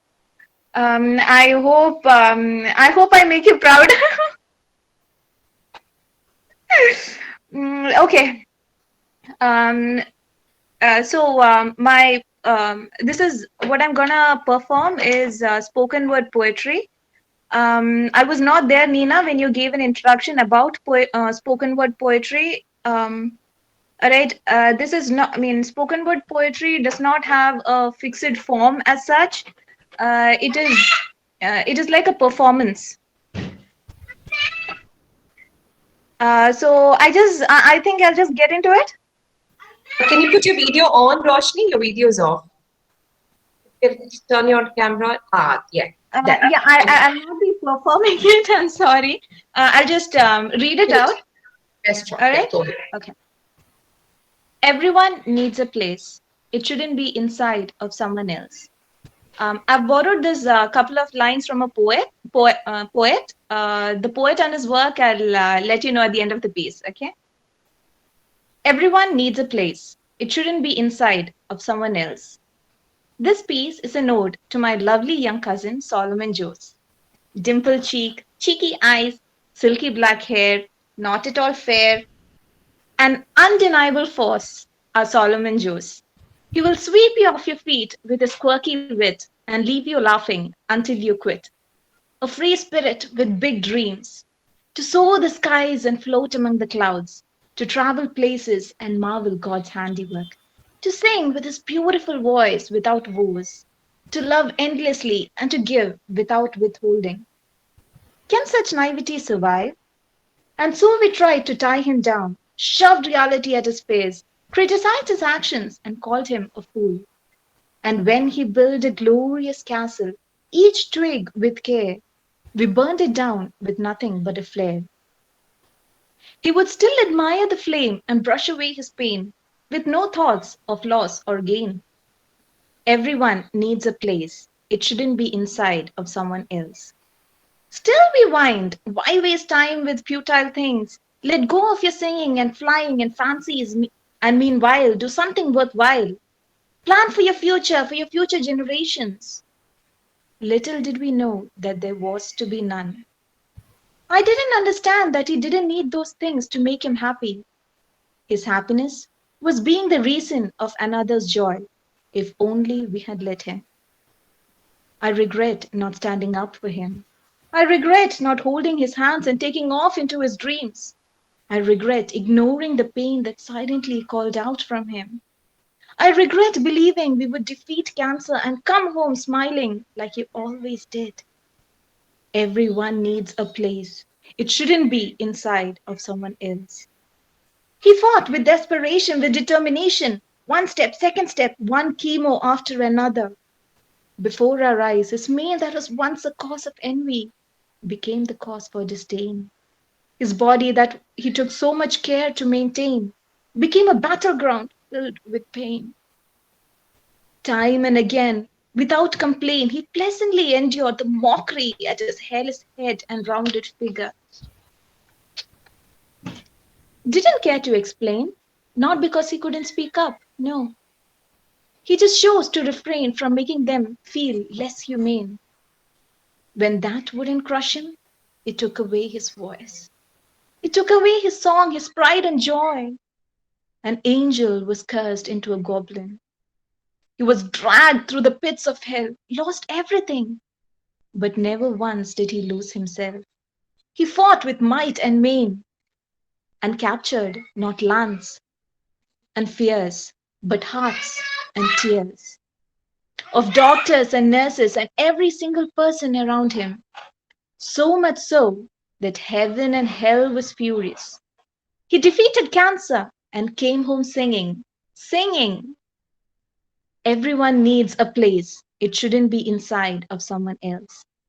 Heaven and hell was furious, struck him from behind after a year of silence, like a coward hiding in the dark, a relapse. A cruel joke, a mirage, an illusion of victory, a Trojan horse. Letting you believe you've overcome it all, letting you believe that the worst is finally over. Laughing from the stands it unleashed with twice the force. This time it was fatal. He was snatched away once again, bit by tiny bit, leaving us to hold on to this thin branch of fantasy that he finally found his dream. He found his dream and he found his place. He now soars through the skies with the wind on his face, rests on the clouds with the sun on his face, travels across galaxies where time stands still, where God's marvels shine through each speck of dust. His beautiful voice echoes in the ethos of the cosmos. He found his dream and he found his place. It's inside of me and now it's inside of you. He found his place and it's inside of the 100 others whose heart he touched. Everyone needs a place. It shouldn't be inside of someone else. Thank you. Excellent. Well done. Whoa. Wow. Beautiful. Thank you. Roshni? Yeah, go ahead, please. Go You ahead. exceeded. You excelled. I just couldn't believe that this is your first time. You look like you were an expert. But few things from my side. Whatever spoken poetry I have heard, people usually memorize it. I don't know. I know it's not a hard first rule, but I think if you memorize it and you will not look, you should have eye contact with your audience. I think that would elevate it into a next level. So maybe if that helps, like if you can memorize and look at the audience and perform it, it will definitely be your next level. But, but you did very well. So thank you, Roshni. Thank you. Thank you so much. Roshni, would you introduce? I'm so sorry, I didn't. I was so excited to hear. Could you introduce yourself and also tell, like, on what the theme why you happen to have write this poetry? Well, I was always interested in spoken word poetry. Maybe it's because it doesn't bind to any rules. I mean, when it comes to poems, usually it's like, there's a particular form. It has to be rhyming, in a particular way. I'm not bound by rules. So I really love spoken word poetry. The message it brings out. It's easy to understand. Um, Sometimes poems don't really touch you because I mean, basically it's I mean, I not able to understand what the author means, but spoken word poetry it speaks to me very well. I'm able to understand. Yeah, so that's why I've always been interested in spoken word poetry, and I wanted to get, this. I wanted to tell everyone about my cousin. So that is the reason. I mean, actually, what inspired me to write about him? Um, well, I don't know. I just wanted to, I just wanted to tell that there was this wonderful person like this, to everyone. So he should have a place in all of us too. Some Exactly. good memories. Got that. Thank you, Roshni. Thank you. He has. And thank you for joining us, and welcome to HydRAW team. And really glad that this is your debut for performance, and where levels to go, much. Okay, the where level out for sure. Okay, right. We have Dr. Chandan Mishra. She also wanted to recite. Over to you, Dr. Chandan. Are you here, ma'am? Yes, I'm there. You're audible. Just a second. Yeah, am I audible to you? Yeah, you're audible. Okay. Camera I will. Yes, possible. yes. I'll start. Yeah, Can you hear me? Am I audible to you clearly? loud and clear. Yes. Because I'm out actually. Yeah, it's evening. I'm outside, and I thought to share my words of soul. Okay. So my title of the poem is Unheard Voice. So I must be heard. Okay. So I just thought to write. Yeah, you can get about contemplate what I mean. So unheard voice. Okay. All Williams, no Judith. Alas, my eyes are filled with tears, and you ask me to compose poetry. It comes out with spontaneous overflow of powerful feelings, with the feeling of living at peace at the place where daughters are made to believe that they are the second gender. It passes on from generation to generation as social legacy.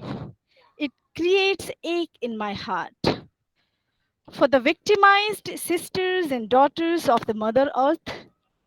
Girls like Tomboy in their teen age, pampered, appreciated, loved, and taught by their fathers never to fear in order to fight and conquer for justice, for the universal good.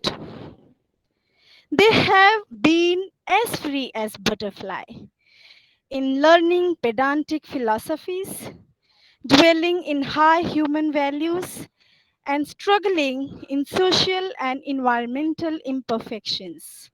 But now it makes me ponder and contemplate how far have they come?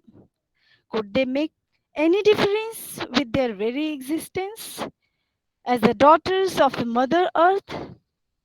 to do something for unprivileged to hear the unheard voice. Once my history professor inspired my class in the year 2000, telling, "Girls, you are our pride, pride of your teachers, mom and dad, pride of society, pride of nation and the world. Make them believe that you are their strength and prove it." Those words echo still like buzzing into my ears. And I sink into the deep thoughts, asking myself, have women begun their journey to make Mother Earth smile, to save the ecology, and for their own safety and of their daughters? And I know very well that Mother Earth is always there with her daughters at every step because she loves them too as equal as her sons. Because she doesn't want to differentiate between her sons and daughters. She will not bear the cry and pain of her daughters. So there is earthquake because Mother Earth is shaken at the rape and brutal killings of virgins and brides or the mad women in the attic. There is flood, for she sunk into the shame when her daughters commit suicide like fictional Anna Karenina and respected Liaquat Ali's daughter Aisha. There is drought and fire like Californian fire and the fire of Amazonian forests, for she is extremely angry when her daughters are tortured for several matters, or deserted when they are barren, or just not being able to fulfill the lust. The earth produces incarnation of love like Sita and Sati, who sacrifice their lives for others, but nothing works because greed has no limit. For that, she is victimized, challenged, humiliated, and questioned time to time. Why? Why there is no end to power fights in every ages? This is the global question now. Why was Mother Mary questioned for her virgin motherhood? Sita had to prove that her identical twins Love and Kush were legitimate sons. Why sisters of Ram and Rahim Das are not famous? Why? Why did we study William Shakespeare and not his sister Judith? Why Sati had to jump into the sacred fire, sacrificing her life just to gain her respect with her better half? Why Sita has to hide herself in the lap of her mother, the Mother Earth, just to save herself from the tormenting questions and tortures of the world? Just for some peace? Why is their voice not heard even today? That's my poem. Wow, definitely. A lot of technical Thank you. questions Thank out you very there much. and keeps us wondering, why. Yes. Thank you. Thank you very much. Actually, I was outside in the evening, though it's lockdown here in Maharashtra, in Mumbai, strict lockdown. And but then I was just out, and but then I was excited to share my poem. So Thank you for sharing. As Murli sir was saying, it covered a lot of mythology and female legends where you have included, and maybe they are we need to ponder on all of these aspects. Could you are you a hype member? Could you introduce yourself? Just a short, yeah. uh, yes, yes. Dr. Chandan Mishra here from Patak Gala College of Commerce and Management, Santa Cruz, Mumbai. I have been lover of books, and so I'm here with you all in HydRAW team. And I love poetry to read others' creation, masterpiece, and even to compose sometimes, like to give the words, pen down my experiences or my contemplation, my philosophies, whatever it can be. So that's what. Thank you. Definitely. So glad that you could join us. Thank you for your sharing your poem with us. And that definitely, I can understand the philosophy of where, why, and all those questions. Thank you. Thank you so much. Thank Really you, honored. Ninaji. Thank you, all of you, to have patience to listen to my long, Our I pleasure. think, Our yeah, pleasure. yeah. And next, we have the youngest member. Am I correct? Drishika, she's the youngest member in HydRAW. Mahbub sir, correct me if I'm wrong. Yes, seventh standard. She's the youngest. Seventh standard. Okay, so I mean, in seventh standard, I was only reading Enid Blyton books and discovering what is literature. So And here we and have that too half of the book. And yes, Trishika. We are excited to hear your poem. Where are you? Please unmute camera on. Yeah, yeah, there you are. There you are. and Drishika, if you can switch on your camera while reciting the poem. Yeah, that's good. Go ahead, Yeah. please. So my poem was on peer pressure. Its name is Peer Pressure, the Admonishing Heart. So it is like this. Peer is a great fear, and this fear of peer can even make the near and dear queer, and it always ends with a tear. You are your parents' only child, my dear, so why do you get frightened with peer fear? Sometimes the pressure is too much to bear, that you feel that your death is so near. At times, it feels like a spear. Tearing your heart is very rare. Peer pressure is unnecessary but is always there. It has destroyed many, but nobody seems to care. It is useless and dumb is much clear. We hear about student suicide every year. For friends and family, it is so difficult to bear. Peer pressure is the true culprit here. But what is the cure of this fear? Yoga, meditation, lots of love and care can cure this evil, I can swear. Dear parents, don't be sad if your child is prone to this peer fear. Together we'll fight against this evil until it is all clear. Thank you. Wow, Rishika. What? Seriously. I think this should be published to all school, she's given the solution. She's given Also, the well remedies also done. for peer pressure. It's like so rhyming Well done, well and done. well done. Okay, I should let the others Blown. Yes, please go ahead.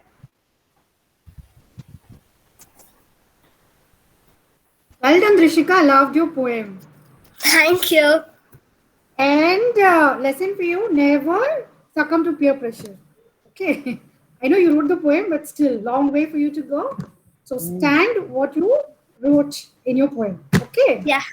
Yeah. Very beautiful poem. Good team, Drishika. You selected a Thank very you. good team. Rishika, Well that's done. it. That's it. My mind has been blown like this. My goodness. What? Amazing. Thank you so much. I have no words. Really. It was not Amazing. just it's Amazing. very I agree with you. Like it was blowing my mind out. I mean, it was rhyming. She was putting her thoughts onto it, and this is definitely what happens to one person at as children, or what they go through, what is peer pressure, and then she has given a solution. I recommend that this should be put out like a notice for the children to read. What is peer pressure? You don't have to be worried. You take up all these measures. Thank you, Trishika, for sharing with us. Right. And who's up next? I know that we have a Shakespeare here. We have a young Shakespeare here. So, but Yes. she has requested. Yeah. She senior of her group has a request that she will only recite after Ravi. So would you accept her request? The Shakespeare is demanding it. Nina, that looks like more This like a is challenge than a request. Yeah, Yes, this is challenge. genius, Correct. man. I Okay. challenge Ravi to recite Every a time, poem. Ravi always shine. But this is a challenge out for you. And that too, Come we I are on. cannot young challenge people. the greatest Come one on. here, but it's all a request. Okay, that No, clarifies. You can't say no to that. I Look at quit. that. All I'm right. That, lost. I that was quit. a very sweet request. Ravi, how can you be so heartless? Come on. It's not a good day. Come Um, on. all right. If I It's shine, okay. Then there should be. I have a request to Aishwarya. Then why don't you, Aishwarya, go ahead with your poem? Go ahead, But before Aishwarya. Aishwarya, you recite your poem. The things that Lavanya and I talked how fiction draws and I mean fiction starts and draws from real life. Um, we gave a few examples when we were talking about strutting light bugs. However, there's one more thing that came from reality into our book into fiction, and that's Mamaya. Uh, the first time Aishwarya wrote that in the form of a poem. She said she compared HydRAW to a family and Ravi Anna, this Kadamma Akka, and then she said all held together by Mahbub Mamaya. And uh, my side of the Telugu states, coastal Andhra, it's pronounced Mavaya with a Va. And I think Aishwarya, the way she said was that Telangana, Hyderabad feel. And in all my relatives, my nephews and all, Mama, Mamu, Mamujan, it was so lovely to hear Mamaya because my mother tongue is not Telugu. All the kids grow up calling, and many of them call uncle. This very English effect is there. Lot of my nephews and nieces call me uncle. A few of them mama, and one or two girls they call Mamujan. So first time in my life somebody called me Mamaya. It touched my heart actually, and then on that day or the next day I was writing one scene from Strutting Lightbugs, and then I put that in for the main leader character of that novel, and we didn't stop it there. We took it to the previous uh, generation or the previous birth of one of the characters, and it plays a very key turning point in the climax. There is a dialogue, there is a split movement where the transformation of the antagonist happens. See, the whole climax was set up by Lavanya as not of being overpowered by the hero. The climax was changed by Lavanya as the transformative uh, experience of the antagonist, not being overpowered. And in the transformation of the antagonist is done by Mamaya. And actually, I don't know how much you played a role. I had mentioned Sohini, had mentioned Alim Khan, and we had mentioned Murli sir, um, uh, Sohini, yeah, and even Ravi sometimes. But when we were talking about the novel, I thought I'll mention you at the last, whether you'll read a poem or not. So, thank you for that. I mean, you get inspired or you draw from the well of reality into fiction. So, and why the first time the character is called Mamaya in the novel is written in a 2 or 3 lines, and that is because a young girl in a poetry session calls the village head, the town head, the character as Mamaya, and he becomes Mamaya for the whole town. So here is another poetry session, and you are the one doing the poem now, not the novel, but in reality. Go ahead, Aishwarya. Thank you so much, Mamaya. Like, my mother, usually scolds me like, "What on the earth you are?"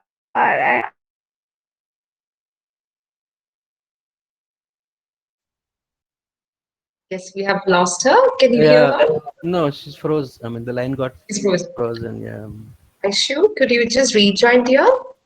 So before she joins, one time I called Aishwarya, and her mother answered the phone. So Mama is mother's brother, right? So after I talked to her mother, then Aishwarya messaged me, Mama, it seems you rang me. I said I talked to sister already. Then who? I think your mom. So I talked to sister already. So who? बोलती है. Of course, your mom. You call me Mama means automatically your mom becomes my sister, right? So yeah, I should go ahead, please. She rejoined. Yeah, Aishwarya. Aishwarya, can you hear us? Oh, I'm back. We can see you, or we cannot hear you, though, dear. Now, Akka, can you hear Yeah. me? Yes. Yes. Yeah. Loud and clear. Now, can you hear me? Yes, dear. So, sorry. Uh, so, and Mamaya, like he accepts everyone, like the younger one to the eldest, and everyone thoughts, and I'm really thanks. I'm really grateful, really glad.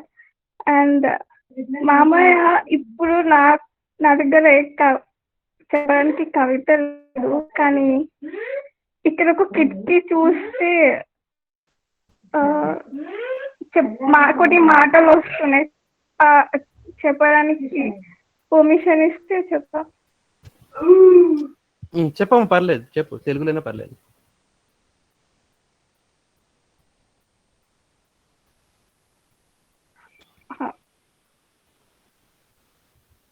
చిమ్మ చీకటి ఎదపై రాత్రి నిద్రపోతులా నిద్రెదుతోంది. రేపు లేకున్నా ఈ రోజే ఉన్నా, రేపు నేనైతే ఆ నేననేది జీవితం. ఈ కిటికీ ఊచల్లోంచి చూస్తే దూరంగా కనిపిస్తుంది జీవితం. జీవితం చాలా చిన్నది. ఈ కిటికీ జాల్లో ఇరుక్కున్న కుట్టుమిట్టాడుతున్న ఆ పావురం ఇక చూస్తే అది కొట్టుకుంటుంది నా ప్రాణంలా. ఏమో, అది చావలేక బ్రతకలేక కావచ్చు. ఈ కిటికీలోంచి చూస్తే చరమ జీవితంలో ఉన్న షాజహానులా తాజ్ మహల్ కనపడట్లేదు. సమాధుల పక్కన ఇల్లు కట్టుకోవాల్సిన కర్మ నాకు ఇంకా పట్టలేదు. కానీ ఏ కర్మ కాలినా వాడి ఇంటి పక్కన సమాధిలో సమాధి అవుతానని, కలిసిపోతానని తెలుసు.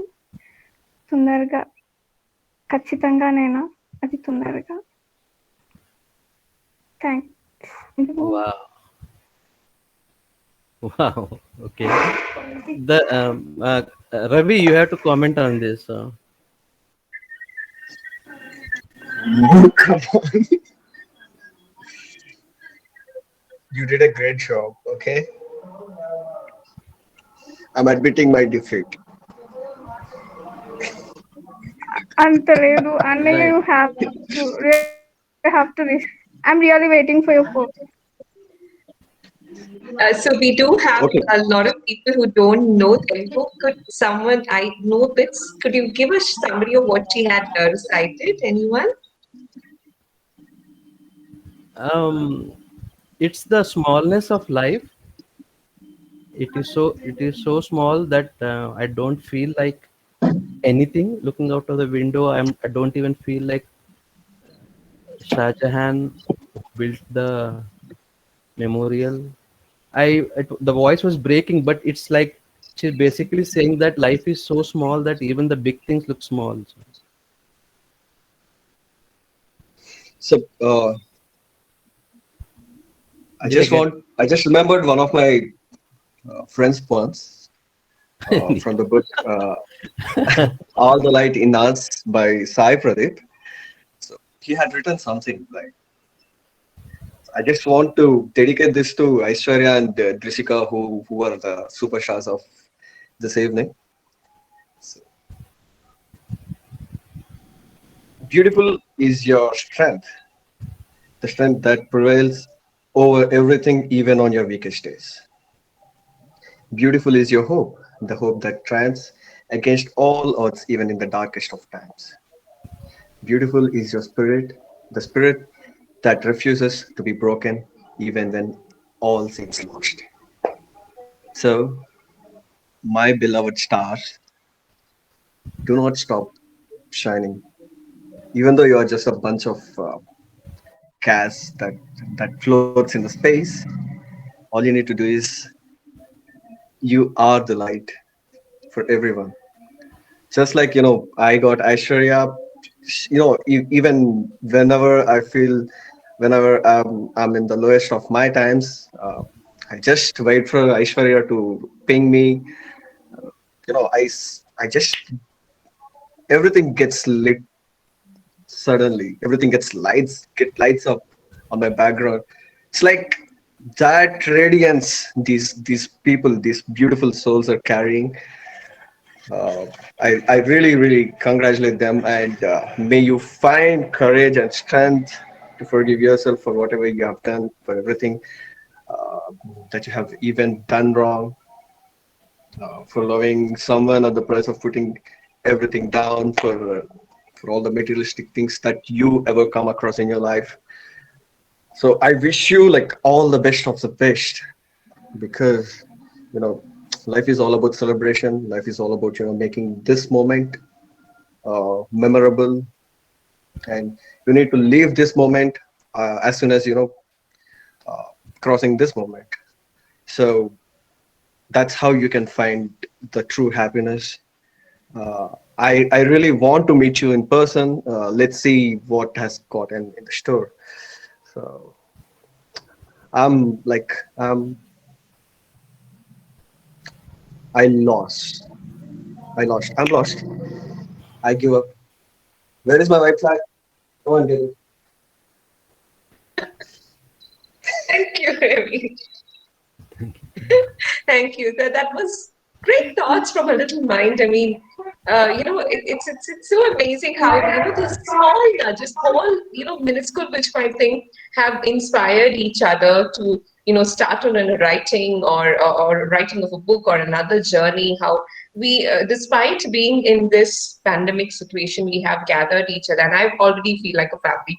I had a I had my real family get together. I was telling sir, sir, I'm so tense. I don't know whether I'll be able to make for it because I have a family right here also. This is also kind of an extension, and we haven't seen each other.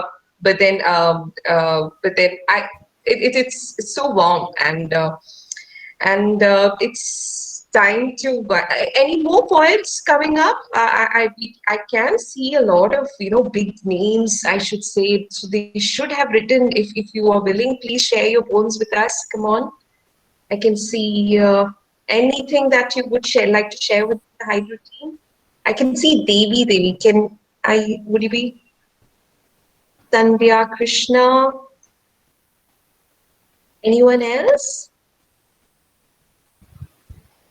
I have a person in my mind. If you please. So I want Nina George Kunat to recite her poem. Tata, bye bye.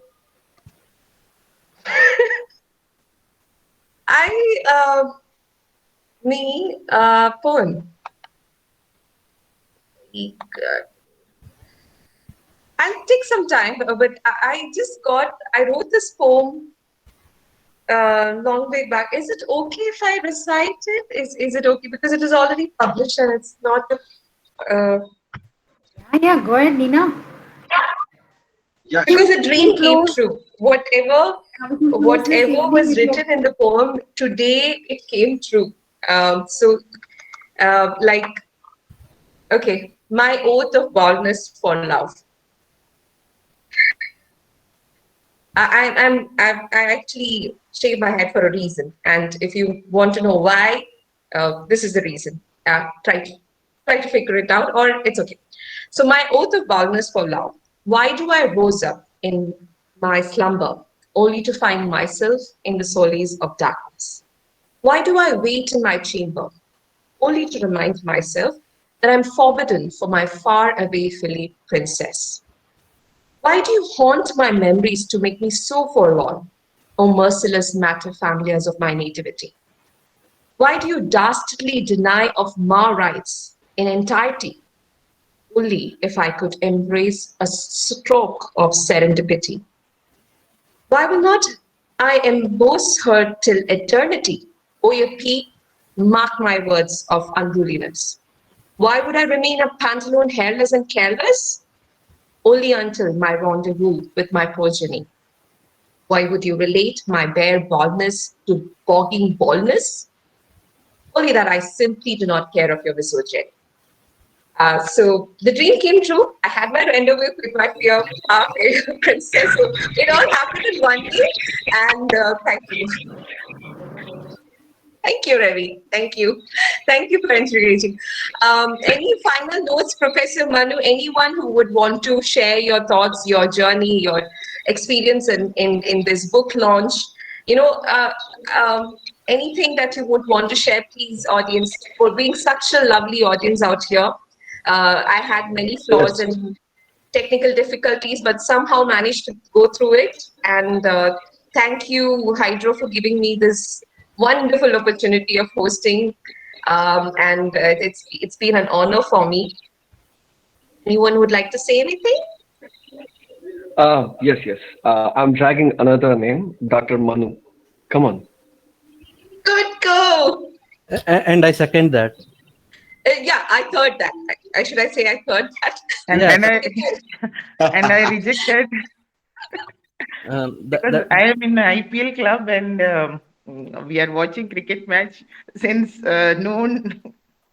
So, I would like to take this opportunity to congratulate all the authors. It was a wonderful session. I couldn't attend the whole thing, but the book launches were wonderful, and I could listen only to a part of what Sohini ma'am said, but it was very, inspiring. And what I loved most about this event, this session, was this last part, open mic. I always make it a point to attend the open mic because you get to meet a lot of new writers and all writers with new ideas and new writers with old ideas. So it is very beautiful, and I cannot recall all the names, but I think it was Roshni's poem which really made me feel enwrapped. It was an amazing poem, and Dr. Chandin, her poem was also very good on the voices, unheard voices, or the voices that have been lost in the margins of history, her story, all those things. It was very good. uh, And, uh, and, and can I stop you for a minute, Manu? yeah. Those characters in Chandan's poems, they are real. They are there in the scripture, but we have not heard of them. Is it like that? Well, I don't She know was much talking about about. it. Okay, okay. She was talking about why did we hear about Ram but not his sister?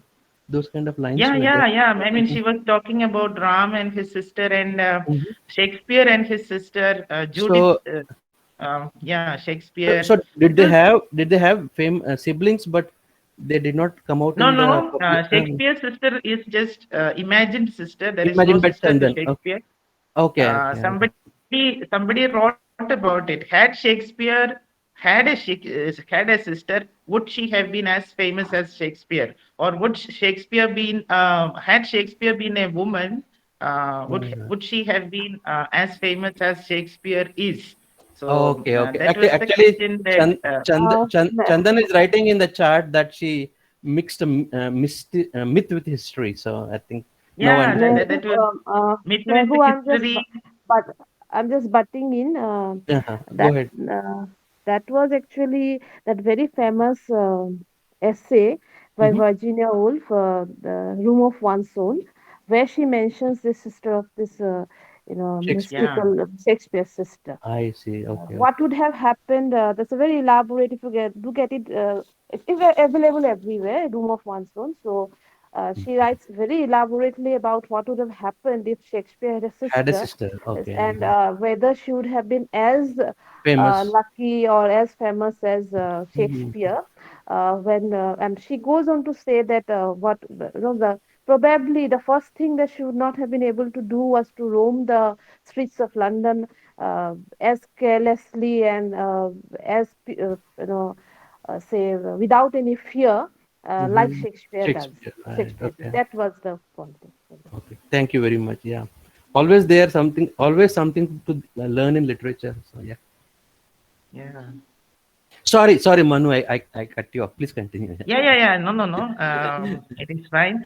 Yeah, that is true. I was revisiting my PG days when I studied this room of one's own, but that room is out of my mind now. Thank you, Rizia ma'am, for reminding. And then Rishika, as always, she's very good, very cute, and she's my little baby. So it was very nice. Then Shakespeare, as usual, Shakespeare is very tough.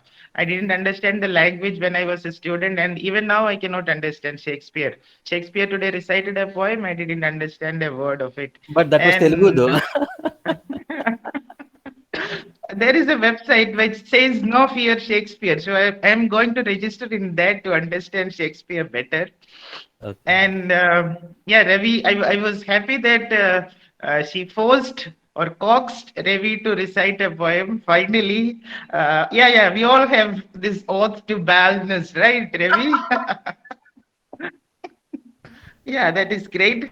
So I accept Ravi's invitation and I will read a poem, just a short poem, a silly poem, to go with all those rhymes that we had today. Rhyming poem I wrote just for the sake of fun. So this poem is titled "Terribly Lonely." Terribly lonely. Wow. Okay. I'm reading it. The Mhm. world deems it terrible to be lonely. But think how terrible it is if you can't be lonely when you actually terribly want to be lonely. It might feel great if you have company when you actually long to be in company. But it feels a lot better if you are lonely when you actually terribly want to be lonely. To know it, you ought to feel it. The terrible longing to be terribly lonely. The brain seething, the heart pounding, all and everything Very just nice. to be lonely. Wow. That terrible longing to be terribly lonely. How I wish I were lonely, just so, in a crowd. How passionately, how desperately I seek that terrible feeling of being terribly lonely. It lasts only so long as you are not lonely. Still, you need to be lonely to know how special it is to be terribly lonely. I'm terribly sorry if I hurt my friends because of my desire to be terribly lonely. But I know that I still long to be terribly lonely since nothing matches that feeling of being terribly lonely. Might sound horrible, even terrible, but still I long to be terribly lonely. Terribly lonely, just to feel lonely by being terribly lonely. Thank you. Wow, sir. Wow. Wow! Wow. Wow. Wow! You are amazing. Wow, Wow! wonderful, Seriously. One, wonderful. I I mean, love to be I love to be alone, but I fear to be lonely. Terribly beautiful. Thank terribly. you. No. I was Glad just I'm not wonder. lonely. I'm loving my solitude, and I love I, this. Terribly I, wa- lonely. I was just wonderstruck terribly how much combinations you can use the two words terribly and lonely. I mean, I counted till 7 or 8, then I left it. Maybe I will read a poem to use the two terms in different combinations of the sentence. I mean, wow, lovely actually. Thank Um, you, sir. right. There's actually something very royal about, majestically alone and pathetically lonely. There's something about it, that you want to be, but at the same time, at times you are pathetic. But that was really good. Thank you so. Thank you, Manu sir, Yeah. Professor Thank Manu, you. Thank you. Thank you, Ravi, for and the invite. Thank so you. Pleasure Ravi is is the only always one who mine. had accepted defeat. Ravi, you are supposed to, come up with another poetry. Okay, you have taken up the challenge of the bandit. I can see three of us are. So Please just teach me how to yeah, I'll bind be this. giving the fashion tips later. This is a literature session. I'll do that later. Sure. Okay. Lavanya, Mahbub sir, anything else? And it's a wonderful way to end this, and nothing more I can add in. Or lovely evening. I hope you all enjoyed the love of literature, as we Really. call it. Yes. Certainly, Yes. certainly, we all enjoyed. You did wonderfully. Thank you, thank you, thank you for your kind words. For sure. Thank you. All right. You Thank you, made everyone. my day Have a nice memorable. evening. All Thanks a of you. lot. Yeah. Thank you very much. Have a Yeah. good evening and wonderful week ahead. And thank you so much, Nina, for the same level of energy that you had when you started the launch about 4 hours, I mean 3 hours back. And it looks like if we have some more poets and writers who will comply, I mean, who will be with us, we can go on till another couple of hours. But then there are things to do and daughters to talk to and dinner to be had and life sleep to be slept and tomorrow to be seen. So, I'm telling a poem, huh? Wow. Yes, definitely. I have to watch. We will all add up like a combined poetry session now. I want to Right. watch. And one thing is, Rizia, always the silent, what do you call, encyclopedia who sits and listens and suddenly tells what a wonderful store of knowledge she is. And I'm really looking forward to read Mulisar's book and enjoy all the various things that Sredhanea and Vidya had talked about his book. So we'll wrap it up here. Swapnil, he's still there. So, Mehboob, just one second. I'm and usually not so silent. I am in my group. I am the one who never stops talking. But generally, I am reticent here because uh, people in the college or somewhere they're afraid of giving me the mic because otherwise I won't leave it then. So I I generally don't speak much because I'll keep on going and keep on speaking and speaking and speaking. I can go on for hours without stopping. And surprisingly, just before the open mic session, I was thinking of leaving. I had some other work to do. But then I realized, that I would have missed such a great thing. I'm really awestruck. And I wrote that comment because a seventh grade kid writing such wonderful poems and it's beyond my capacity as such. And if Aishwarya is there, Rishika has probably left, Aishwarya is there. One thing that I would only say is that please do continue. There is this burst of creativity during youth, but then as we grow up, uh, life takes over, and many of the things we leave behind, and suddenly we feel like, why didn't I continue with this? But I'd really like you to continue with it. I didn't understand it. I didn't understand a word other than Shah Jahan and Taj Mahal, but then that emotion was there. That emotion was there. So I hope that you continue. And, Nina, you were wonderful. You were very wonderful. As Mehboob Thank you said, for that your the kind. same enthusiasm and same energy level was there. And I have to go back to Ravi because this is something very uncanny. I absolutely imagine the figure of Ravi reading the novel. Absolutely, I haven't seen him in real life before today, but somehow or the other, it is the capacity of probably Mehboob and Lavanya, that I imagine the character of Ravi exactly, almost Wow. 90% same to how he looks now. Okay? Wow. So it was a really uncanny feeling.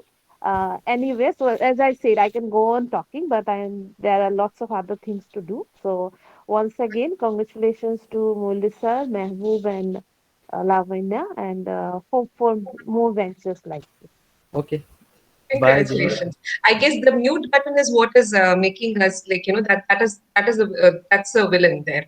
If Mhm. it is unmute, you can keep talking, and it's lovely listening to you. Thank you so much for the kind words. Definitely, hearty congratulations to again and again to Murli sir, Mahbub sir, and Lavanya, and the dance that is there. Everything in the universe has a rhythm, so everything dances. So we also have to join the dance that is there, and everything is calling us. IPL dinner, I got a call, and we all have to leave. It's sad, but we'll all remain connected. Thank you all. Thank you. Thank Thank you. you.